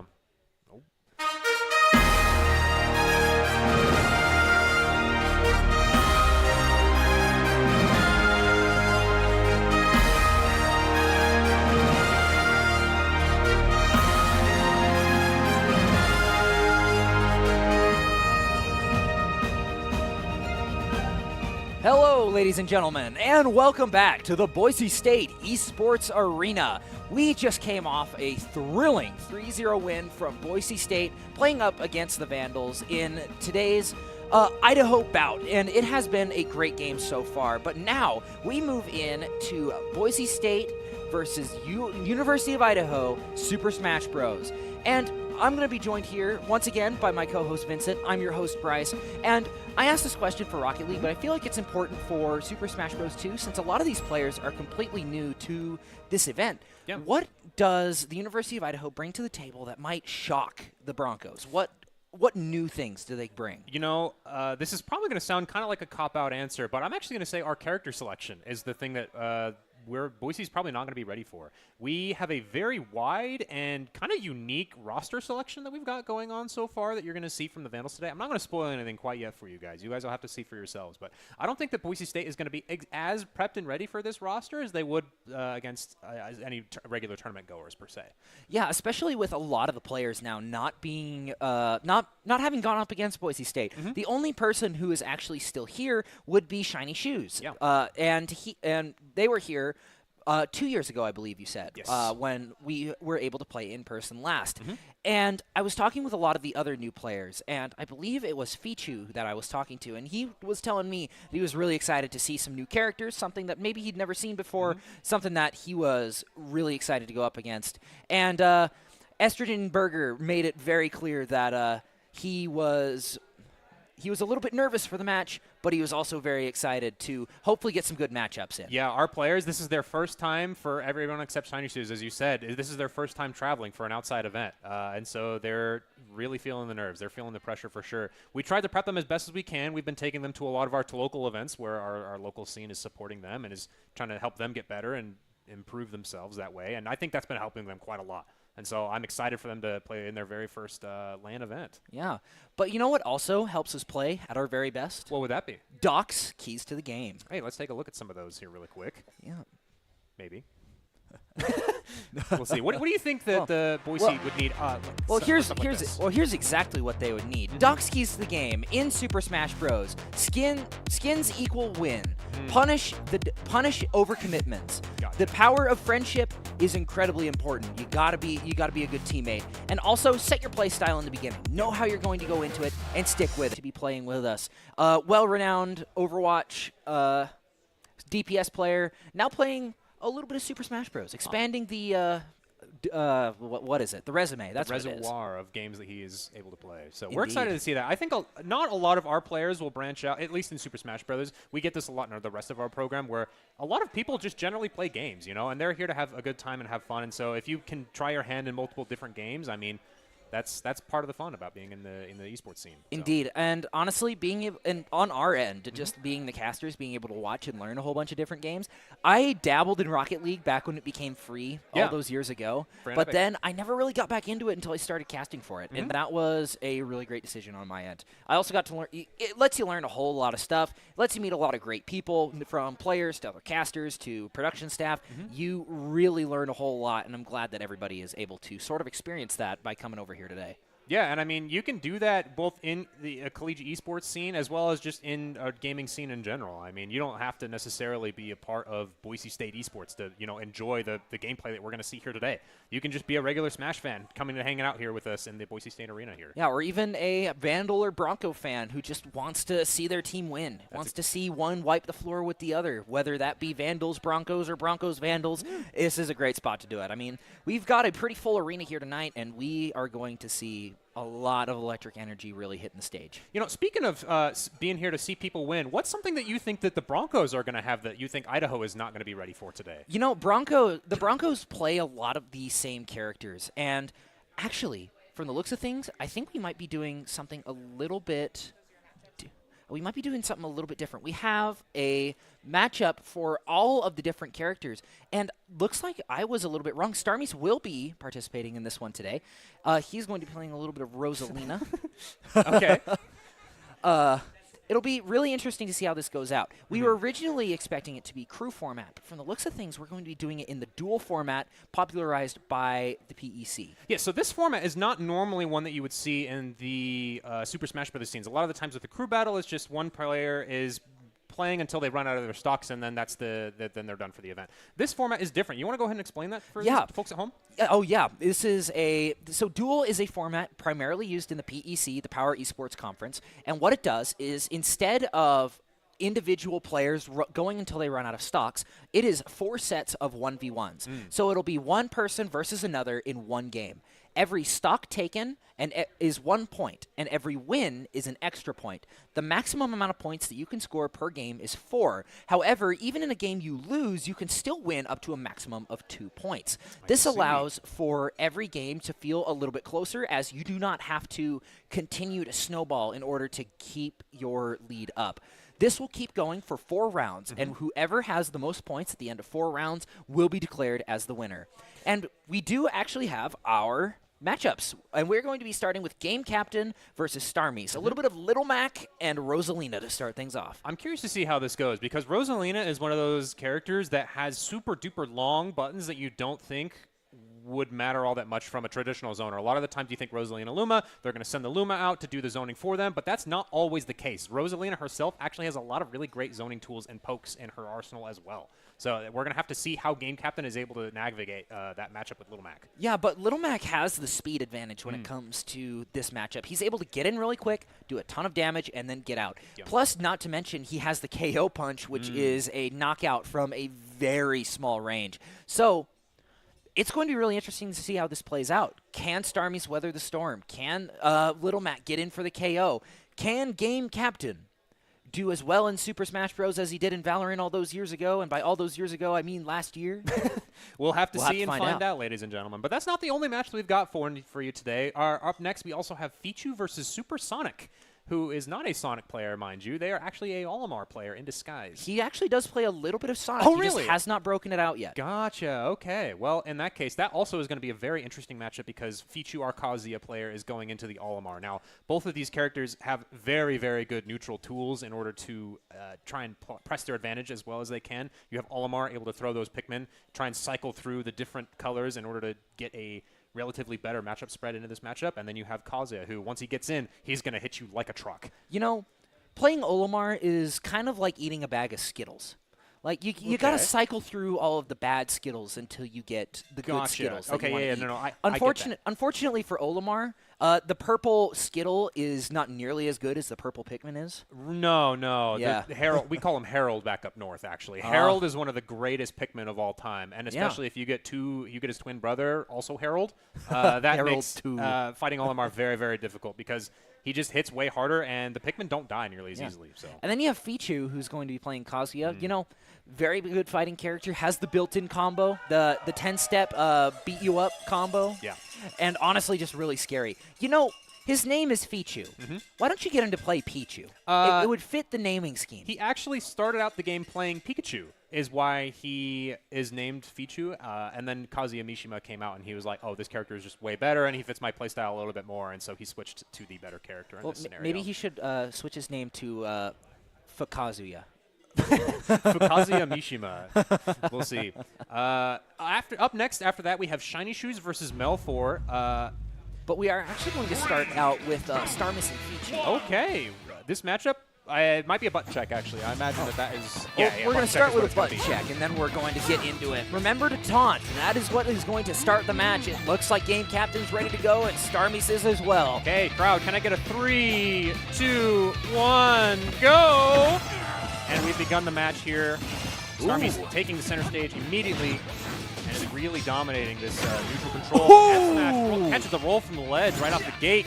Counter is going to help that with that recovery there. Is able to get back onto ledge, something that Little Mac is going to struggle with. KO comes out. That's dangerous. Goes for it. What a Got dead the Luma. Luma. Oh, that's child abuse right there from the Little Mac. It's wow. okay. The Luma does respawn. It is not permanently gone, and so Starmies is going to wait out this timer here on the ledge here. But the down smash is going to catch the 2-frame, putting the Vandals up 1-0 currently against Boise State. What a play out of Little Mac, keeping the advantage up on the ledge. Luma is going to die immediately, not going to find any use out of that. But really, Game Captain is finding a way to do a ton of damage and not giving himself any openings to get into it. Starmie's looking for a way to get in, just going to be caught off guard from the back. Luma is dead again. One of these... Oh, go ahead. Not a whole lot that she has been able to do with it. One of the things that Little Mac does an excellent job against Rosalina specifically is the fact that every time he hits Rosa, he also is going to really hurt Luma a ton. If you can get rid of this Luma, it's going to be very difficult for them to play neutral. And this recovery is going to get gimped by that Starbits. Not going to be able to use KO Punch a second time here, and that puts Boise on the board for in game number 1 here. However, Starmies is at 100%. This is where Little Mac thrives. On the mid board at low percent, and your enemy is incredibly high. However, Starmies is not going to let that happen for very long, as Little Mac is taking a lot of damage in the neutral. I like that up B attempt. He doesn't quite get it out of the shield. I think he buffered the roll on accident. Is going to have to try and recover here. Good job. Starmies to cover the options. Well done by Game Captain to save his side B there. He knew the Starbits were coming, and now he gets to play for his game. Oh, he missed! He missed the punch. That is going to hurt. Already up to 212 or 112. Both players are at around the same percentage. However, Little Mac goes through. Powered up punch. One thing that Little Mac does have in this matchup is all of his smash attacks do get super armor on them, meaning that if Starmies misplaces his moves too poorly, then he is going to get punished for him. Oh. That is going to be an Edgar Mac right there, though. Not as much as Little Mac is going to get punished for being off stage at all, though. Dead even game number 1 here. Both players, both just kind of scrapping it out, trying to play for neutral, going for an air dodge read there on the F smash. Luma is dead yet again, and this whole map, Starmies has just not been playing with Luma, really. Man, we need to get a Luma dead counter. It's definitely more than 10, I should say, already. Yeah. Ooh, does not quite catch that double jump there. Ooh, starts taking a lot of damage. The up B manages to take him all the way up to almost 100%. This is not where you want to be. However, the grab comes through. Starbit's getting through. Side B, side B is going to do it. Going for the down smash yet again. Great Starbits to go. Oh, my. Playing really well up the ledge, but the side special is going to take him out. Okay. Boise State falls, and Idaho takes the lead 4-2. All right. University of Idaho coming out strong there. Little Mac, you the best, as the folks back home would say. Thank you. Shouts out Notesbook. That's my goat right there. So. Yes. So that was match number 1. What a great start to this series. Reminder, this is best of 5, so you see that we have those, each of the 4 players on each team are matched up against each other. This is just for match number 1, however. Wait a minute. Are we doing... I don't think we're doing dual format. I think we're still doing crew battle. Are we really? I believe so, because we still have stocks on the board, and that would make sense. We'll have to find out here in a little bit to see if Game Captain is still here. It looks like he is not sitting down anymore. That looks like Max Fichu back there. Oh, never mind that. I So imagine we are doing that. We are doing it. Yes, I got thrown off there for just a second. But it's all right. moving into Fichu versus Supersonic. Yes. We're going to see the big man with the big fist against the little man with all the plant monsters. Yeah, I'm curious to see how this is going to go, because one thing that Kazuya really does struggle with is getting zoned. Or we might just see it. We might just see him go. The Supersonic. Yes. Holy cow. Sanic. Sanic speed, ladies and gentlemen. Well, I know that Fichu does have the experience with both of these characters, actually. Junior dabbles a little bit of Shiny Shoes dabbles a little bit with the Olimar himself. And then we do have a pretty solid Sonic up north of us, actually. So I know that Fichu is feeling pretty confident going into this matchup here, I think. So I got to imagine that Supersonic plays a lot of Kazuyas online, right? Yeah, Kazuyas are everywhere. They're almost as common as Steve, but luckily we have a counter to Steve. That would be Mata Melfor the Steve Slayer, but there's no Steves on the University of Idaho. Not from us, no. The one Steve player goes to WSU, actually, is where they go. So imagine that. WSU has a Steve player. Yep, it totally checks out, actually. So we like playing them. So I'm curious to see how this matchup is going to go. What's something that you think you're going to be on the lookout for in this matchup? You know, if it is true, if the Sonic is true, and we are doing the Sonic, I'm expecting incredibly fast gameplay. Olimar, in and of itself, is incredibly fast. Yes. However, you cannot match Sonic in speed. I mean, Sonic, all of his specials and neutrals are basically the same. It's spin up in a ball and do a lot of damage. Well, yeah, he is a However, hedgehog. the weaving is going to throw off Kazuya. You need to be able to hit those combos as Kazuya. You can't hit what you can't see. Yeah. You know, and one thing that I think that I would be looking for is seeing how well Fichu is able to convert off of his hits that he's going to get. Obviously, he's going to probably be the aggressor in this matchup because he needs to approach the zoning characters, both of Sonic and Olimar being the zoners. And so Fichu needs to be able to hit his combos and then finish them out, actually. Otherwise, he's going to have to spend another minute or two just trying to run around and get that the kill confirmed that way, which is a lot more difficult. So yeah, it'll be interesting to see how it all plays out, especially because both of these players are going to have very different play styles. One of them's going to be a lot more hit and run. The other one's going to be get over here. In the wrong fighting game. But I like the energy coming into this game. Close enough. Our players are getting set up over there in the back. We're working on it right now, guys. So let us know who you guys think in the chat, who you guys think you're going to win. Yeah, honestly, I would put my money on Sonic. Kazuya is a good player, especially when you get him up to 100% and he gets the dive. Yeah. However, Sonic's pretty fast. Oh, but nope, it is going to be the Olimar. It is? Okay, And yeah. I would say I would have to change it, but I do still think Olimar's going to win. Kazuya does not like to eat his vegetables. I don't know, man. He's that shredded. He's got to be on some sort of crazy good diet. So. Nah, that's 100% ground beef and rice. That's all it is. Okay. Well, Or we're going to go ahead and grilled get into chicken. match number 2 here. Idaho up against Boise State, 4-0 or 4-2 currently. So we will have to see how this game number 2 goes. Already starting off with the purple Pikmin. Ooh, big damage coming through on Kazuya. It's just like I was telling you about earlier. He doesn't need a whole lot to get things done, but Olimar getting the combos is really hurting. Supersonic getting knocked off the ledge, giving Pichu just a little bit of room to work with, and that's all he really needs to get up, but the purple Pikmin's going to zone him out. Laser comes through, tries to get out, manages to get back onto ledge fairly easy. One thing I'm curious to see how Pichu is going to be able to handle is how well is he able to get the Pikmin off of his person, right? Pikmin do damage over time, assuming they are on your person, and Kazuya has a couple really good tools in order to get rid of that. One of them being the uppie that we saw, and then one of them being the Nair. Ooh, out comes, he is now mad, he's got the grab, and that's going to be a kick. Olimar is very, very light, and so him dying to the Raging Demon is going to take the first stock for Idaho.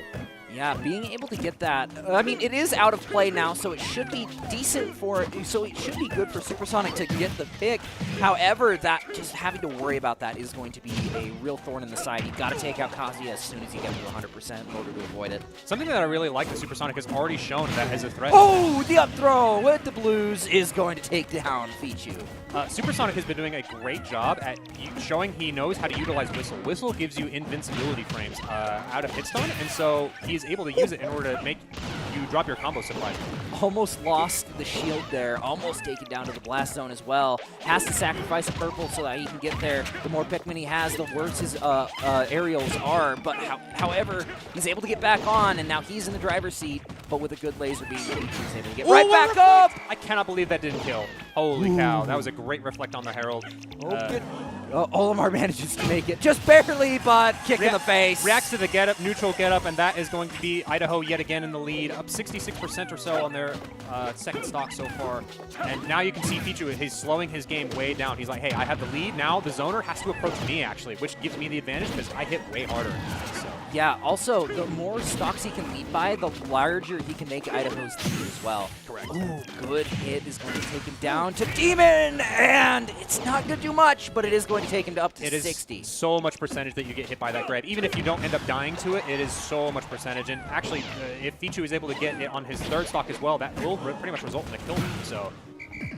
Tries to get through. Oh, up B on up reaction. special. I love that anti-air coming in from Pichu here.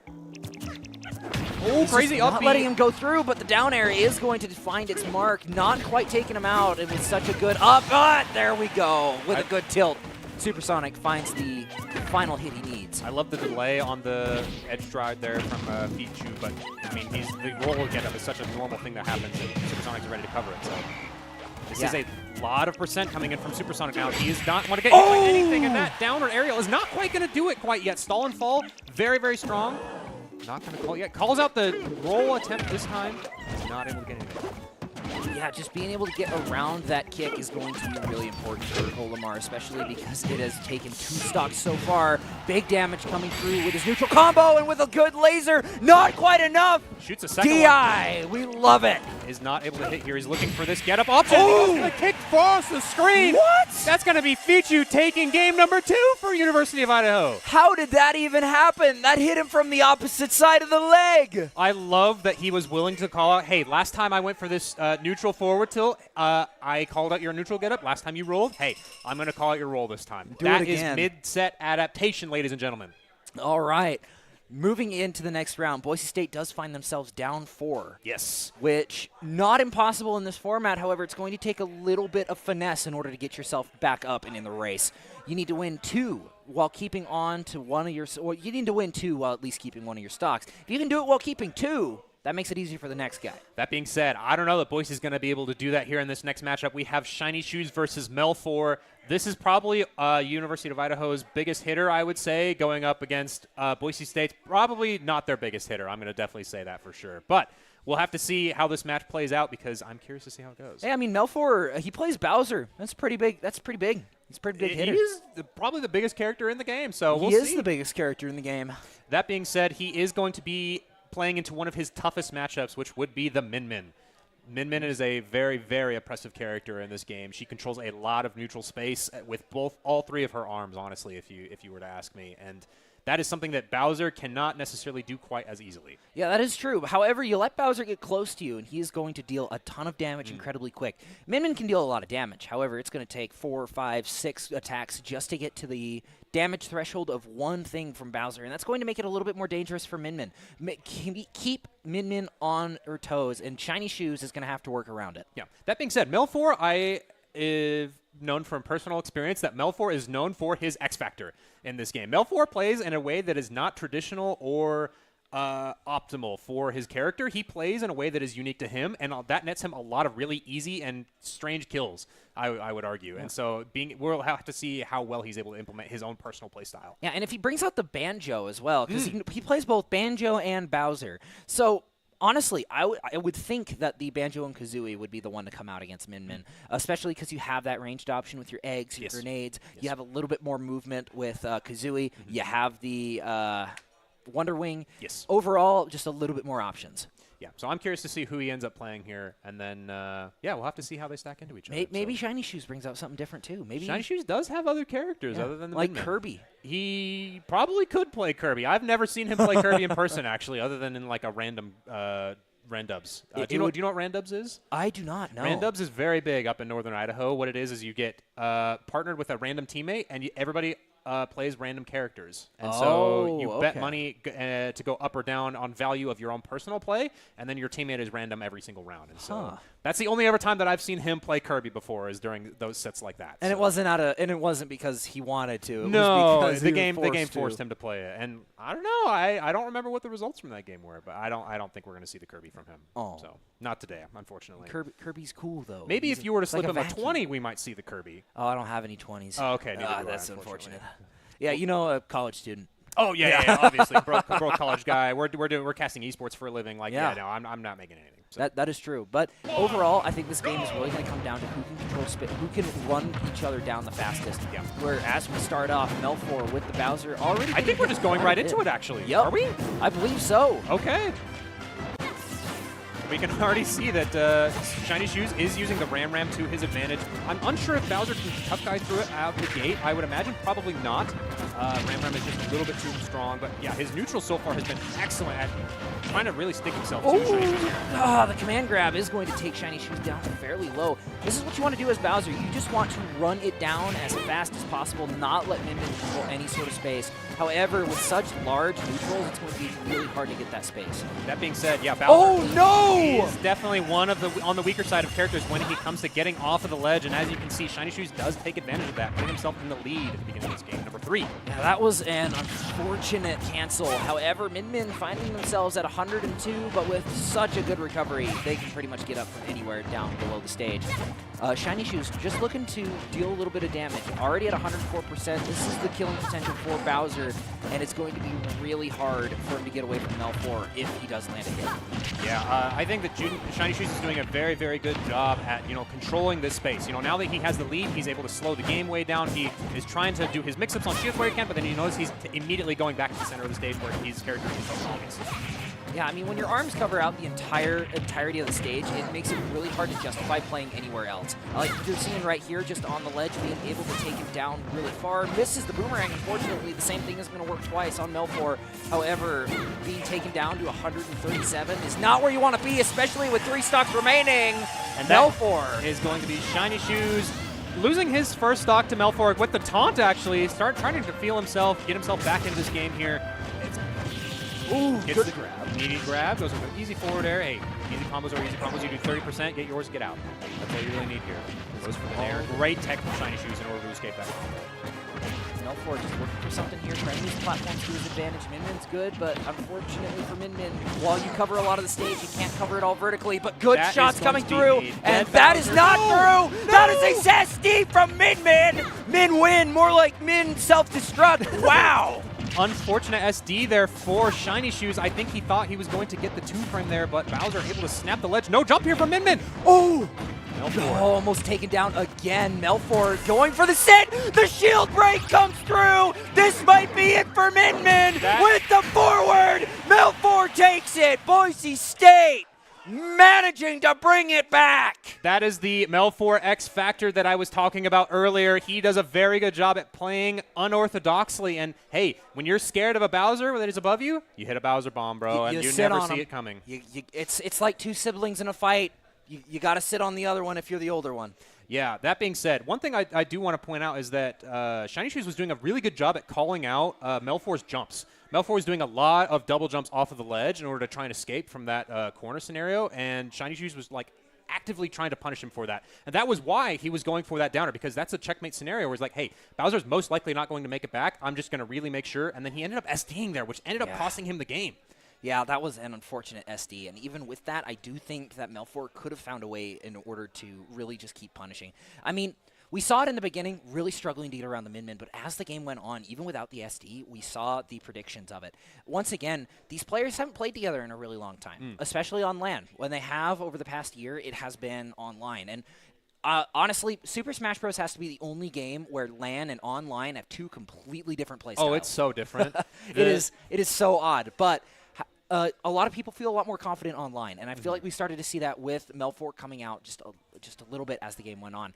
But moving into our final matchup, Boise State still finds themselves down 2. Yes. This is the chance for them to bring it back. That means that they have to win this coming game here with at least – they have to win this game, actually, is pretty much they what just they have to win. They pretty much need to win the game with at least one stock surviving in order to win. I think we're going to head right on into it. No button checks whatsoever. No, they are button checks. We'll give them a little bit.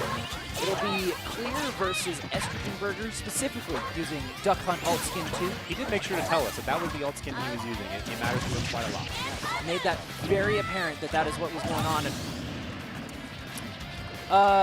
Yeah, I think they're just going to reset the game I think they're here. just resetting the game. That's pretty normal for that kind of stuff. Unfortunate tech miss there, but hey, that's what the button checks are for. You want to make sure, I have my angles down. I know that I'm going to land or snap the ledge here, so they're going to get set back going into this game number 4 here. Yeah, but that shouldn't take us nearly as long since we already know what's going on. Buttons have been checked, and we should just be able to jump straight into it. I'm curious how this matchup is going to go because Duck Hunt, first of all, Duck Hunt is probably one of the rarest characters that you see in this game. You do not see very many Duck Hunts played. He is a very technically difficult character, and he's just generally not that good either. And so this is going to be a very interesting matchup check that Clear is going to have to overcome. Yeah, it's an interesting matchup also because of all of the stuff that Duck Hunt has. I mean, Duck Hunt is essentially, I'm going to throw everything and the soup can at you. Yes. And you just have to deal with it. You have exploding frisbees. You have the exploding cans. You have the gunman. Just so much stuff. Already starting off with a juggle, though. Estrogenberger, you're definitely utilizing his space very easily here at the beginning. Breaks out of that grab with the clay pigeon, and 70% already on Clear. Going up to a lot. He has no double jump in this scenario. Great air dodge, able to make it back. See, again, no double jump, though. Does not quite get the back air confirmed. Just not quite able to really find anything. PK Fire does come out, give him a little bit of space to work with, but space is exactly what Duck Hunt wants in this scenario. Estrogen really wants to find a way to get the pick confirmed. Tries to get the beam can, but unfortunately does more damage to himself this time around than the other way around, but unfortunately slip off the edge. Is not able to make it back. I'm unsure whether or not he had a double jump or not, but regardless, he loses the first stock in his last game of series number 1. That is an unfortunate scenario, deflecting the cannon right back at Duck Hunt. Berger really trying to find something here, to get a little bit more damage. The yo-yo comes out, just misses a little bit to be used as an edge guarding scenario. Frisbee comes through, getting him launched all the way over to the edge. Beans are flying. Actually, is that beans? I'm not sure what's in that. I am unsure either, but whatever it is explosive ordnance when it gets shot, and I am not here for that. I don't want anything. Yeah, I guess that's why Taco Night is so That being said, Estrogenberger is doing an excellent job at actually maintaining his space. He's doing a great job at saying, hey, no, I am pressing my advantage, and as soon as I feel like I'm no longer in advantage, I'm just going to reset, go back to the center of the stage, and really control the space that I've got. This should be confirmed here. Clay Pigeon into the back air, and the taunt coming out from our boys of the Vandals, and he's up 3 stocks to 1 now. This is going to be a hard one to come back from the Boise State. It is going to be hard, but it is not impossible quite yet. But with combos like this, it's going to be a lot more difficult. Big damage is going to create a little bit of space for Clear with a good tilt. What That's going to be the first stop for him. Forward smash. Now, something that people don't recognize with Ness is that he has that reflector on the baseball bat, but you don't really see it as much in this matchup just because Duck Hunt's projectiles are so weirdly utilized. Like, there's not a space to really reflect them. Yeah, trying to move the can into a better spot, just used as a trap. Not able to find it. Sheriffs do come out, not finding much with that either. Trying to just lob the cans, get the explosives all across the stage. Yeah, you can Clear see. just needs to find it here. He needs to find some damage. He needs to get some combos going. But, oh, more damage. Has no jump here. He has to. Can is not able to stall out the PK rocket. And Pump is wrong. Oh, no! no! Holy cow! He's so raw and real for that. Let me tell you, that has got to be the unbottled play of the game for today, presented by our local dairy farm families. Hey, you can perform, refuel, recover, repeat. Visit unbottled.com to learn more. That was so disrespectful. That was incredible. He was feeling himself. Hey, that is going to put the Vandals up 1-0 so far in this series. That is not the only Smash Brothers that we are playing for tonight. No, that is but series number 1. Yeah, that was game number 1 in a best of 3. Yes. And I feel like we are going to see a little bit of shakeup from the Broncos. We saw a lot of struggle in that game. That was something that they need to work out. First match went really well. Just a few mistakes ended up doing it. Yep. Honestly, in every game, it was just a few little mistakes, maybe a few bad matchups. I'm a little bit surprised Mata wasn't in the game.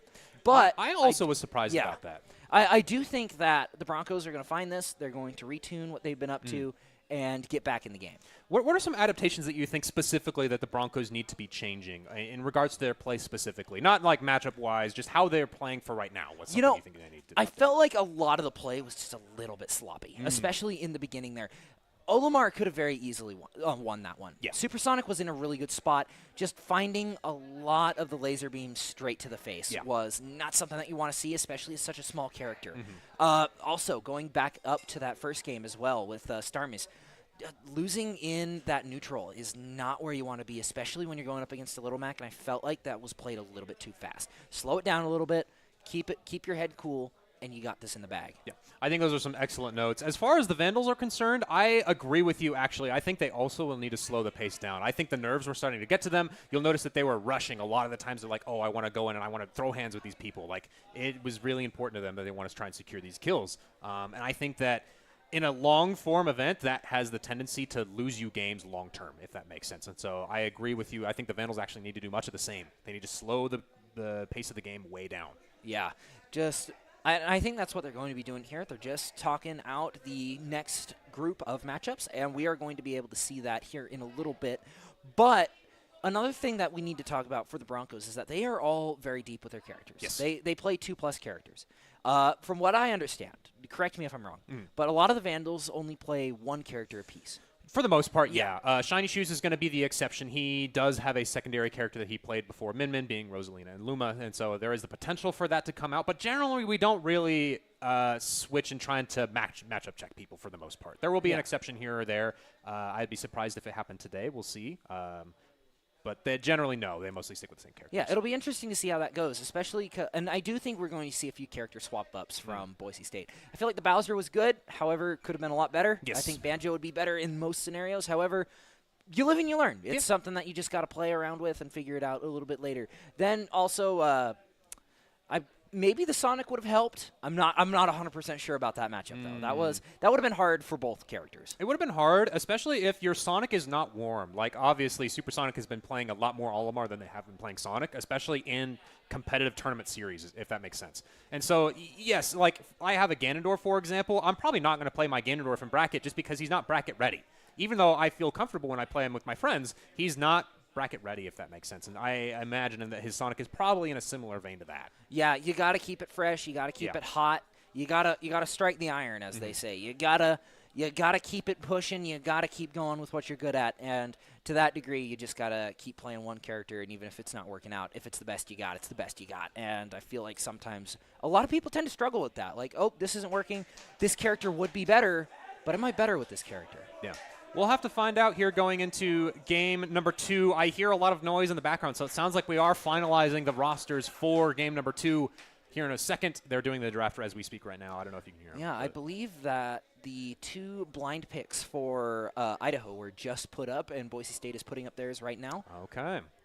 Or actually, they might have already put theirs up. They might have put them up. I think they put them up at the same time. If I was to, I would hope. If I was to that's take a usually guess, how a that's what blind they pick would do. works. So I hope that is the case. So. Nah, you got to put in your blind pick, and then we get to see. Oh and then, yeah. match. We'll be the blind ones this time. You got Yeah. we won game 1. You guys get the advantage going. Yeah, game, that's only fair. That's only fair. So. Go ahead. You know, moving ahead, and this isn't Super Smash Bros, but you know what this would be kind of fun with? Yeah, what was this that? would be kind of fun with Rocket League, and I'll tell you okay. why. Explain to me So- how this would work. Yeah. So, yeah. if you didn't know, every car in Rocket League has its own hitbox. Some of them are grouped together, but some of them are different to one another. Okay. And the team, and let's just say, like in the beginning, you pick your own cars. Right, You- right. You play with you're comfortable with. The losing team gets to decide the body of the car. Okay. So you could make the enemy team play with all scarabs, which are I the big see. bulbous cars. Yes. Or you can get a team full of battle buses, which I know the Vandals already do for fun sometimes. So you Yes. might try and counterpick into that. And it's like, oh, well, we're actually already comfortable on that. I mean, it may not be as important No. as characters in Super Smash Bros., but a group full of battle buses would be kind of funny. Yeah. A group full of Ford Broncos would be kind of fun. That would be super duper funny. I didn't even love that. I did not know that was in Fortnite and Rocket League until I saw it on the computer screen, and I was like, is that a Ford Bronco in my competitive esport? Well, yeah. What is going it's on? all owned by Epic, man. They're the people that run the show, so it doesn't surprise me in the slightest. One thing I will say, kind of your point, I don't think that the actual car bodies being different would matter all that much, but one thing that probably would matter a lot is the aesthetic of your car. A lot of the times people have their cars, and in this case, the Super Smash Bros. Skins, set to a specific person, and that becomes your identity, right? And if you were to get the wrong skin going into your game, that actually has the potential to ruin your mojo, just because you're on something that's not as familiar with you, you know? You're forced to wear a topper. Exactly. it'd be very strange, and you would feel out of your comfort zone. So Yeah. in that regard, I could see a snake draft like that for Rocket League being like, oh, now you're on a weird car pick. Yeah, I have heard the rants from people about having to put toppers on the top of their cars because it's like, why can't I hit it? It's because the rainbow on the top of my car doesn't have a hitbox. It doesn't have a hitbox, even though it looks like it does. I will say, though, as somebody who's not good at Rocket League at all, I like the toppers. I like the cone. I think it's I fun. use the traffic cone all the time. Oh, the very popular one. Yes. Everybody loves a traffic cone. Yeah. It's like the people who steal the traffic. Don't steal traffic cones. No. It's Don't- very don't illegal. steal Don't traffic cones. do it. Don't do it. No, sorry, don't do it. Don't do it. It's the wrong chat. I'm sorry. So, we're getting the draft finalized over there, ladies and gentlemen. Hopefully, you guys are having a good time. Say hello if you're from Idaho. Say hello if you're from Boise in the chat. We'd love to see you guys here, and I'm here having a great time. It's a lovely day. Yeah. Hopefully, you guys are excited for the basketball game that's coming up tonight at 6 p.m. Yeah, the basketball games should be a good one, too. I mean, Boise State, pretty good basketball team. U of I, a pretty good basketball team. Should meet together to be quite the house rocker, if you know what I'm talking about. And how? Especially because it's just across the street from here. Yeah, House Rocker it will be. I have seen some of the crowds just walking around downtown Boise. Just everybody's repping Idaho. There's people saying "Go Vandals." There's people saying "Go Broncos" as right back to them as soon as we say it. There's fights breaking out in the street. I like, have yet to see that, but I wouldn't be surprised if there's a couple people throwing hands later tonight. Who's your money on the basketball team? You know, I do think the Broncos are going to take the basketball, but I do think it's going to be incredibly close. If it helps, I would not bet over under. Okay. Because I think it is going to be very close. Yeah, our basketball team is on the up and up right now. I Oh, will yeah. say they have been doing a lot better this season than they have in previous seasons. I think because they have a newish coach that's coaching them this semester, but as well as they just are getting better in general because they've been playing the game for longer, you know. Yeah. And so I'm very excited and curious to see how our Vandals are doing here. So. I mean, Vandals athletics are kind of on the up and up. Mm-hmm. Over the past couple of years, my parents graduated from the University of Idaho, so I'm very familiar with Shouts the out. going-ons at U of I. And, yeah, it's really interesting to see them grow, and especially the esports program, because, I mean, when you think University of Idaho, you think ag school, you think engineering. You don't necessarily think esports. And getting to see esports come up, it is definitely something that is unexpected, but a surprise to be sure, but a welcome one. Yeah, and honestly, just esports in general coming on the up and up. It's been super duper nice. I think esports fills a really good niche for people who either are physically unable to participate in these regular activities of physical sports, or just people who are not as comfortable out and about than people would be, you know, just in their homes. And so I like the idea that esports is coming into its own. We're having a little bit of camera focusing issues. We'll see if we can get it focused here. It looks like we're going to go ahead and start with the Star Meese versus the Estrogen Burger, actually.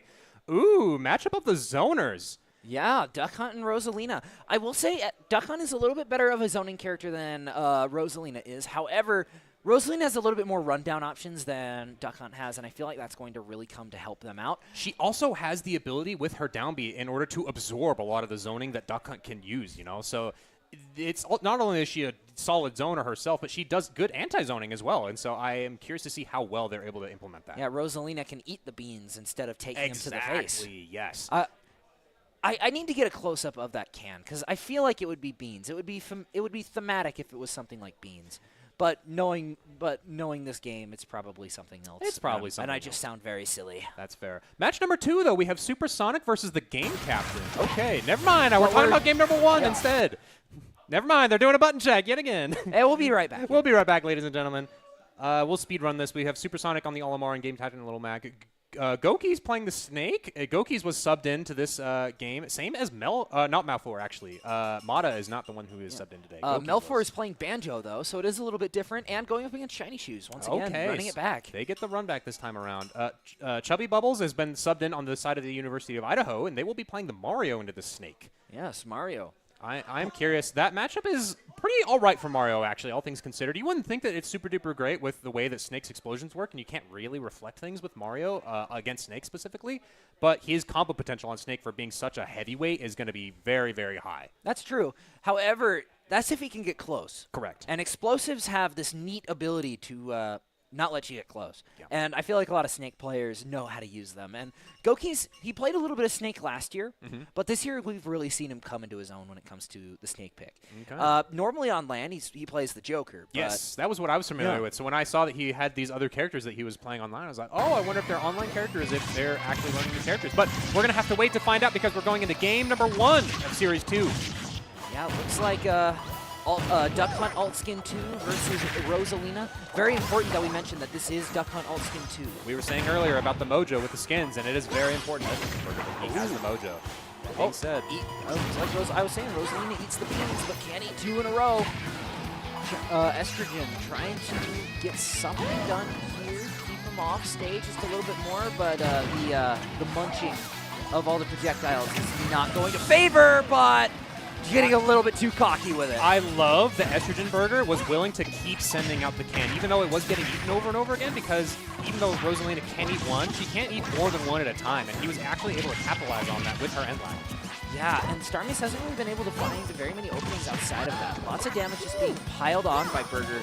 Too much really to find a good opening for him. I love that drag down up there. You don't see drag downs very much in this game until you get to a very high level. And, Starmies going for a down air. Tries to counteract can, isn't able to overpower it.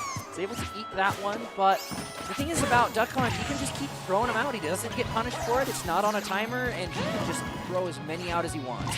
One of the few times that he actually can throw these cans out without them getting absorbed is when Starmies is at the ledge, because that you just have to grab the ledge in order to get your recovery back.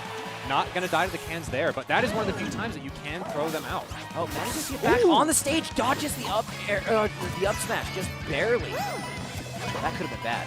Tell Esri Burger is starting to feel himself. He's looking for these kill confirms with the up air as well as confirms into this clay pigeon. Almost gets hit by that Luma back there. That is a little scary, but up air is going to actually straight up beat Rosa down air. Yeah, I would not have expected that. However, it has gone very well for Duck Hunt. This might be his second 2-1. Oh, yep. I sort of expected that stock to be taken. I mean, Duck Hunt's fairly light on that high F percentage. However, a 2-1 or a 2-stock, beating 2 stocks, yeah, is not going to be bad at all. Starmus just hasn't been able to find anything into Duck Hunt so far. One thing I will say, too, is that Esrichtenberger is doing a great job at controlling the level of Luma. Because last time, Game Captain was, like, super armoring through and hitting Luma a lot of the time. Esrichtenberger doesn't get that opportunity. He actually has to out-neutral this Rosalina in order to kill this Luma. Yeah, gets the jab, gets a lot of damage on, just needs to keep racking it on without taking a lot himself. Starmie's taking Burger down very, very high. taking him up very high in stocks. And Luma is back trying to pressure him out. Uses What a the can setup! That was so... I've never seen him do that. That was actually really cool. I didn't know he could do that. That was very cool. I mean, I've seen it done on a lot of characters, and it goes without saying, since he is able to damage himself, that he was able to do that. However, Starmies is going to use that opportunity to maybe even things out, tossing him out to the side. Can is going to make a little bit of space, but a down air is going to force him back off the ledge. It is a reverse. It is a reverse of what happened last time. And with that can still out, he can't do the same thing, and he ticked it off. Oh my goodness! What just happened? What a phenomenal tech! 174% after the hit. That's a despicable tech to hit. He actually has to hold down in order to make sure that he doesn't get it untechable in that situation. Well done, That was insane. How did he do that? Okay, I mean, you understood. You explained very well how he did that. But how did he do that?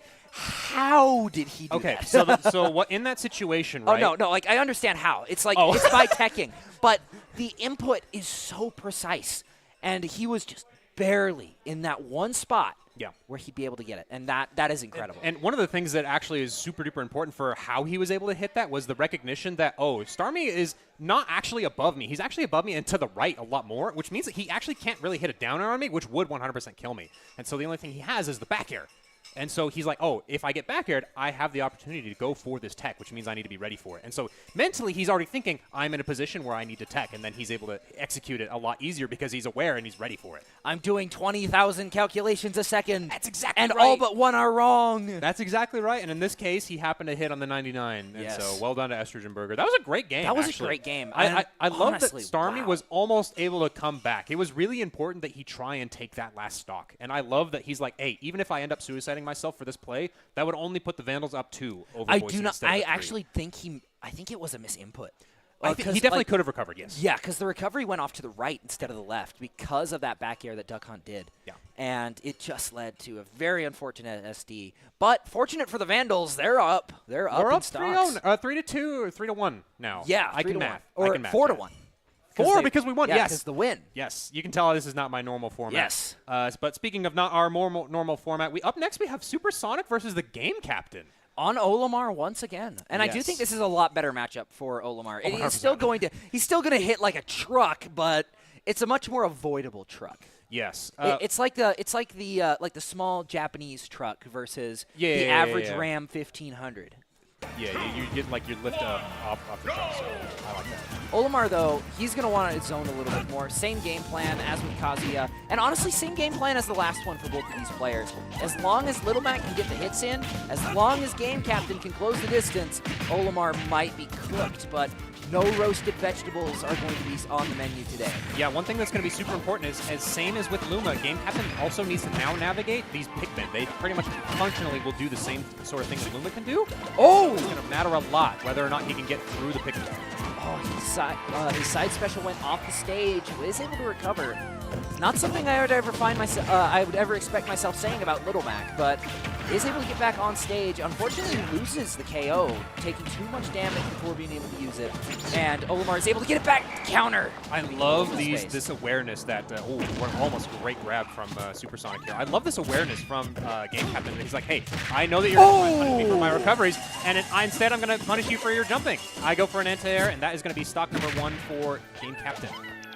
Yeah, lots of damage being put out. However, Supersonic hasn't been able to find that one thing that'll kill. There we go. Big damage. Not quite enough. Whistle back. The Pikmin isn't able to recover that purple, but Little Mac is going to be able to get a lot of damage put back on with KO now online again. Yeah, so far Supersonic has not really been able to cycle his Pikmin in such a way that gives him a reasonable advantage. Like, he's only ever had one blue Pikmin and one purple Pikmin on him at a time so far. And he's not quite been able to start out the series. Put that up throw with the blue one is going to do it. Evening up the stock count right here. I don't even think he had a blue one. I think he just had the purple and the white. No, it's definitely blue. I don't think it was blue. Oh, I didn't see the blue Pikmin. Must have blended into the screen. You know, there's a lot of there's a lot of blue on the screen. So. Yeah, both players still trying to fight it out. The Little Mac has a little bit of an advantage. Reset Game Captain, and there we go! On the light, Olimar. What a great setup. He actually wave landed onto the platform because he's like, hey, there is a kill potential here. Even if you were to neutral get up, I can potentially cover you and get the kill. He was able to do that. Yeah, it is really showing the weaknesses of Olimar. Just how light you are and how little damage you do in comparison to a lot of other characters in the game. Gets the punch blocked by the yellow. Yellow goes down, sacrifices the body for the rest of the... For the Olimar. I guess the trainer would be the right word here. However, gotta watch out for the punch! What? What a run-up KO punch! What just happened? Game Oh my captain goodness! Calling out the drop from platform on the far Oh, left-hand man. side, and he's like, hey, I'm going to just run up and do it. And there you go. Game captain sealing game number 2 with a 2-stock lead. Game captain really said, hold my KO punch, and then just sucker punched him in the jaw. What an incredible call out. Wow. What? That gave me chills. Okay. Jeez, that is 2 upsets in a row. Okay. Oh, U of I really showing their mettle when it comes to Super Smash Bros. I think that we have reached our confidence levels, like I had mentioned at the beginning, we were going in thinking, hey, this is going to be our first ever LAN event that we're traveling somewhere else for. There's going to be nerves going into it. And it seems like, so far at least in this game too, that we've really we've steeled ourselves. Yeah, and I would like to bring up something that Game Captain said before the show. And he was telling me, honestly, it doesn't matter to me whether we win or lose as long as we learn a little bit and have a lot of fun in the process. And I do think I think he's having a lot of fun right now. Oh, yeah. Especially with just how that game went. However, I think it's a good way to look at things. Like, you're traveling for the first time. Yeah. You've never played against this team before on LAN. And realistically, you've never played on a LAN against another school. And this is your first time and you're having such a great experience. I feel like that is the biggest thing that you can come from here. And honestly, it's been really fun to watch. Watch some more players. I've never watched a Little Mac before. This has been amazing. This has been amazing for myself as well. I'm super glad that as the coach for the Super Smash Bros. Players, I'm really glad to see that they're having a good time at the very least. Yeah. They're here to put on a show, and they're doing their very greatest at it. Yeah, and I think they should be able to keep it going. Yes. But the next one is going to be the Snake and Mario, the one that we left off talking about before we went into the next game. This one's gonna be tough. It's gonna be explosive, that's for sure. Yeah, the thing with Snake is that not only does he have all of these explosions that he's able to throw out willy-nilly at his opponent, he also just in general has really strong tilts that tend to lead to kill checkmate scenarios, and so being able to not only circumvent and navigate the explosive potential of the character, but also how well he can space himself for no reason other than he just has really good buttons is going to make or break this matchup. Some might say that his kit is solid. Snake Eater. Metal Gear Solid, Invisible. It is not part of this Metal Gear soundtrack. Nobody can convince me that that is part of the Metal Gear soundtrack. I don't think I could even if I tried. You look too determined right now. But going into Mario, such a fundamental character. Yes. A lot of stuff. You can do a lot of stuff with Mario. Mario can do a lot of stuff with you. Depending on the character, you do have to adjust a little bit of your play style. However, there's a reason he's front and center in the game. There's a reason he is the first character in the character select screen. He is the bread and butter of this game. He is the buttered up toast of the game. By no means a little bit uncomplicated, however, not something to rule out if you're looking for a late night snack. No, a lot of people think that Mario is the jack of all trades character of this game. I would honestly argue that he's the jack of all trades Honestly, in this game. if you're going to talk about jack of all trades, it's got to go to Shulk. Because he can do just about everything. I'm going to disagree with you on that. But with Mario specifically, he is really, really good at all of the things that he can do. More so than like a general jack of all trades is like, oh, I'm average at all of these things and can be good at all of them. Mario is specifically, I'm not going to say excellent, but he's awesome at all of them. He is great combo potential. He's really easy to stick to you and chase you down and run you down. His zoning with Fireball is super excellent, and he has things that can deal with anti-zoning like a Cape Reflector and Flood as well. So yeah, it'll be really interesting to see how that all goes in. Goki's actually had a match against a Mario player earlier this week, actually yesterday. And that went his way, but will this one go the same direction? Both players starting off at the same percentage points to start out the game with a mix of projectiles being thrown both ways, and C4 is going to take Mario off. Yeah, this matchup is going to be very, very slow to start out.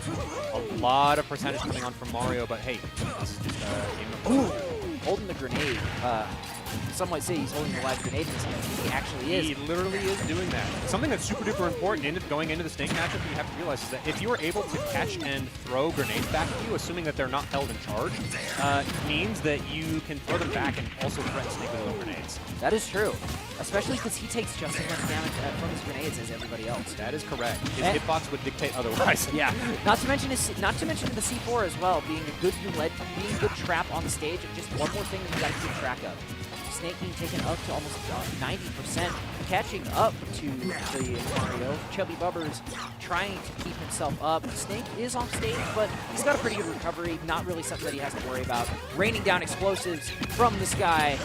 Chubby is going to get out of there. I like the way that Gokis has been utilizing his spacing control with the explosions. You know, he's setting up his traps with the explosions, and then he's like disappearing back into the center of the stage so that he can hold his... Oh! Big hit. Going to take the rocket. Almost gets caked, but Mario does get back. What and a a good spot spot dodge. What a dodge out of him. Still gets taken off by the grenades. But, man, such high percentage for such large attacks. Both these players are playing so aware of the explosions so far. They're really dancing around each other, not letting them get kills. As I say, Snake up tilt, a classic amongst the Super Smash Bros. Community. It is the classic Snake kill. Taking stock number 1 for Boise State. The grenades still coming out. Goki's finding himself at a very high percentage up against Mario. Not the spot you want to be, especially with a character with all of his fundamentals down. But good, just solid hits out of Snake. Imagine that. Going through, getting a lot of damage onto Chubby. Not really letting him get any sort of advantage. Something that Gookies is doing now, too, that now that we're about halfway through this game, is that Gookies is starting to adapt to Bunny's, Chubby Bubbles, like, panic options, I should say. So you saw last stock, he was actually able to take the stock with the roll in forward. You know? And so Gookies is starting to play a lot more reactionary. He's playing his life at 160 right now. He's trying to live for as long as he humanly can. Yeah, Goki's really just looking to find what's going to cancel it out. However, Chubby's going to find it before him, and that is another stock, evening things out. However, Mario sitting at a lot higher percent is going to make things a little bit more difficult. Smash 4 classic, run up, reverse up smash. This is going to be a scary situation. Does not go for the down throw tech chase read. Just opts to set up a ledge trap here. I love the patience from Chubby. He's trying to just wait out as long as he can, but a bad double jump up B is going to get punished from Gokis here. That is going to put him up a whole stock now as well. Another spot dodge comes through, not letting Mario start that combo with the grab. That is what you want to see if you're a heavyweight character like Snake. You don't want to get juggled by the Mario. Lots of damage coming through on shields just a little bit too early in order to dodge all of the damage. Mario doing a little bit better job at dodging the explosives. Chubby is starting to figure out how Gokis plays. Snake really just wanting to get a lot of damage. He's laid down right on the grenade. Great DI mix-up on that grenade. Oh, Mario combo scenario? He does not go for the forward air. Instead, he's going for the up B chain into the back air. And that is a lot of percentage on the Snake here. And that is why Mario is very spooky. And that is why he is the head of Nintendo. Down throw, reverse up air. Does not quite get the back air I think he wanted. Gookie's in a scary spot now. Mario is fiending for a kill. Is not get the punish on the dash attack. Ooh, gets planks on the grenade. Doesn't stop it all the way, though. Just a little bit too much damage. Gets knocked up in the air. Or 70%. But Snake's sitting in a lot worse position. Mario can get a lot more damage done. Chubby gets a good hit. Is not going to kill. He's too heavy. He's too heavy. The only time that has ever been said, and somebody takes it as a compliment. We'll see what the ledge trap mix-up here is going to be from the Mario. He goes for an up air, reads the roll, is not happening. Spot dodge, scramble is happening right now. Does not get the read on the, what a grab! He was moving. Good grabs all around, just not quite enough. Gets taken out before his cat jumps through. A good up smash, and Gokis brings it. Just brings the Broncos down to just 2. Great up tilt coming in there from the end. Again, a Snake classic. Anytime you're in a scenario, hey, I have a lot of rage coming in from the side of Gokis, and I mean, Mario is a little bit of a lighter character, so it makes a lot of sense that they're going to die to that up tilt a lot earlier. So well played from Gokis, and well played from Chubby Bubbles as well. He actually, I was very impressed with how well he was able to circumnavigate the grenade explosions for the most part. Yeah, overall, just being able to get around it all. He did get a lot more damage than I bet you he would have liked. But that's honestly the nature of Snake. You're going to take a lot of damage no matter where you're at. However, he was able to capitalize on some of the openings that were left in, and that's why that first stock got taken in the first place. Just being in the wrong spot at the wrong time, and Mario was able to capitalize on it.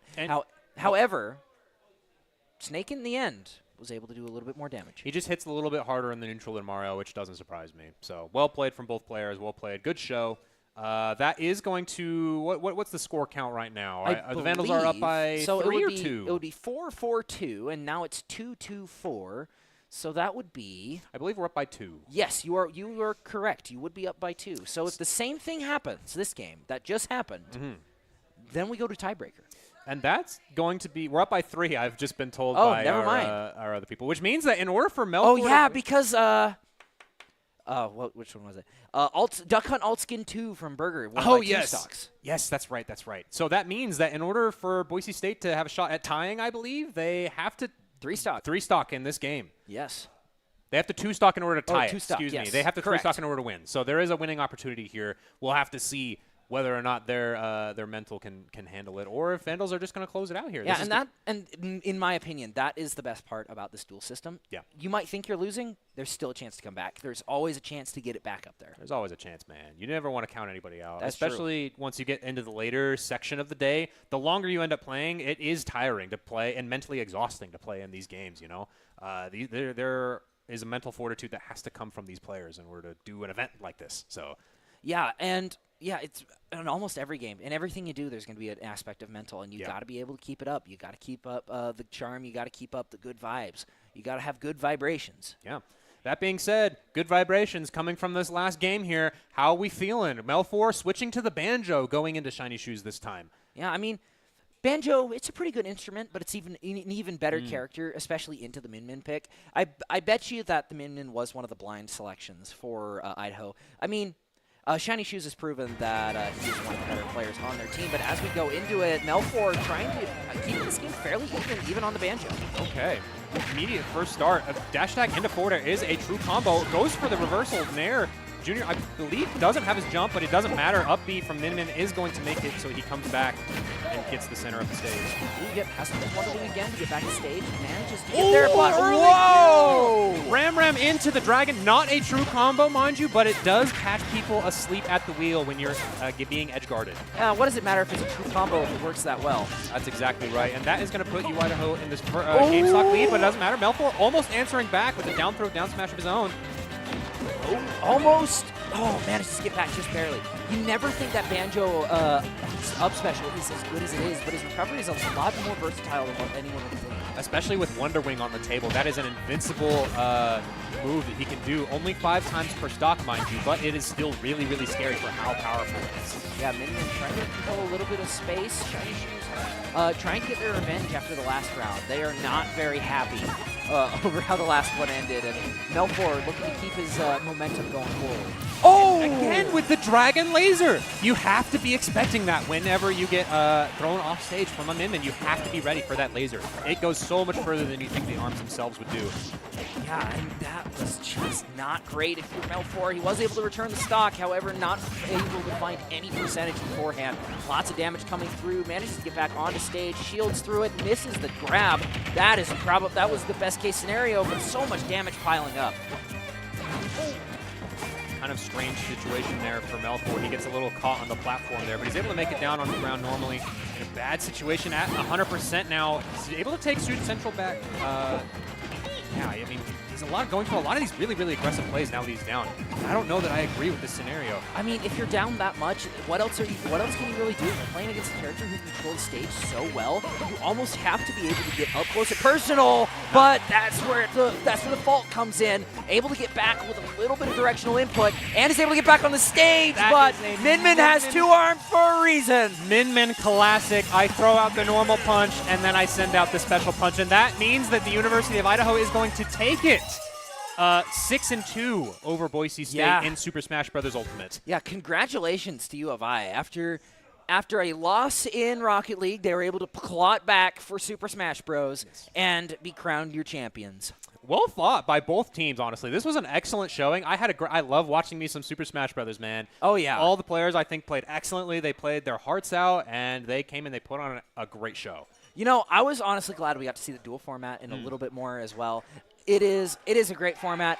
I love it. It's a great way to go about things, and I feel like that was the best way to end off the day. And do you have any final thoughts just about this game and overall? You know, about this game, Smash, it's been said many a times, Smash is a beautiful thing. It's one of the most creative fighting games out there, both in terms of execution as well as mix-ups and options in it. The thing I have to say about the event as a whole, I mean, go Vandals, honestly. Yeah. We started out as a small program, and here we are 3 years later doing our best and competing with the best of the best, I would argue. And so, I mean, shouts out the University of Idaho esports scene. And shouts out Boise State for hosting such an awesome event. Can we get a round of applause for everybody who put on the event today? Yeah. Thank you very honestly, much. I'm really glad that I was able to come out and do this with you today. I've got the privilege in order to cast with you guys today. And honestly, I'm really glad that you guys were able to come out. This was a blast. And you know, this isn't the only Boise v. Vandals thing that we have going on this week. You're right, it's Or not. going even on today. Just across the street, Boise State and the Vandals will be going up in basketball at 6 o'clock Mountain Standard Time, so make sure to check that out. But that is all that we have from the esports side of things. That will be the make or break for the night. So right now, Boise and Idaho are 1-1. So basketball will be the make or break. Hey, Bryce, it's been a pleasure, my friend. Thank you very much for incredible commentating time. with me. It's been awesome.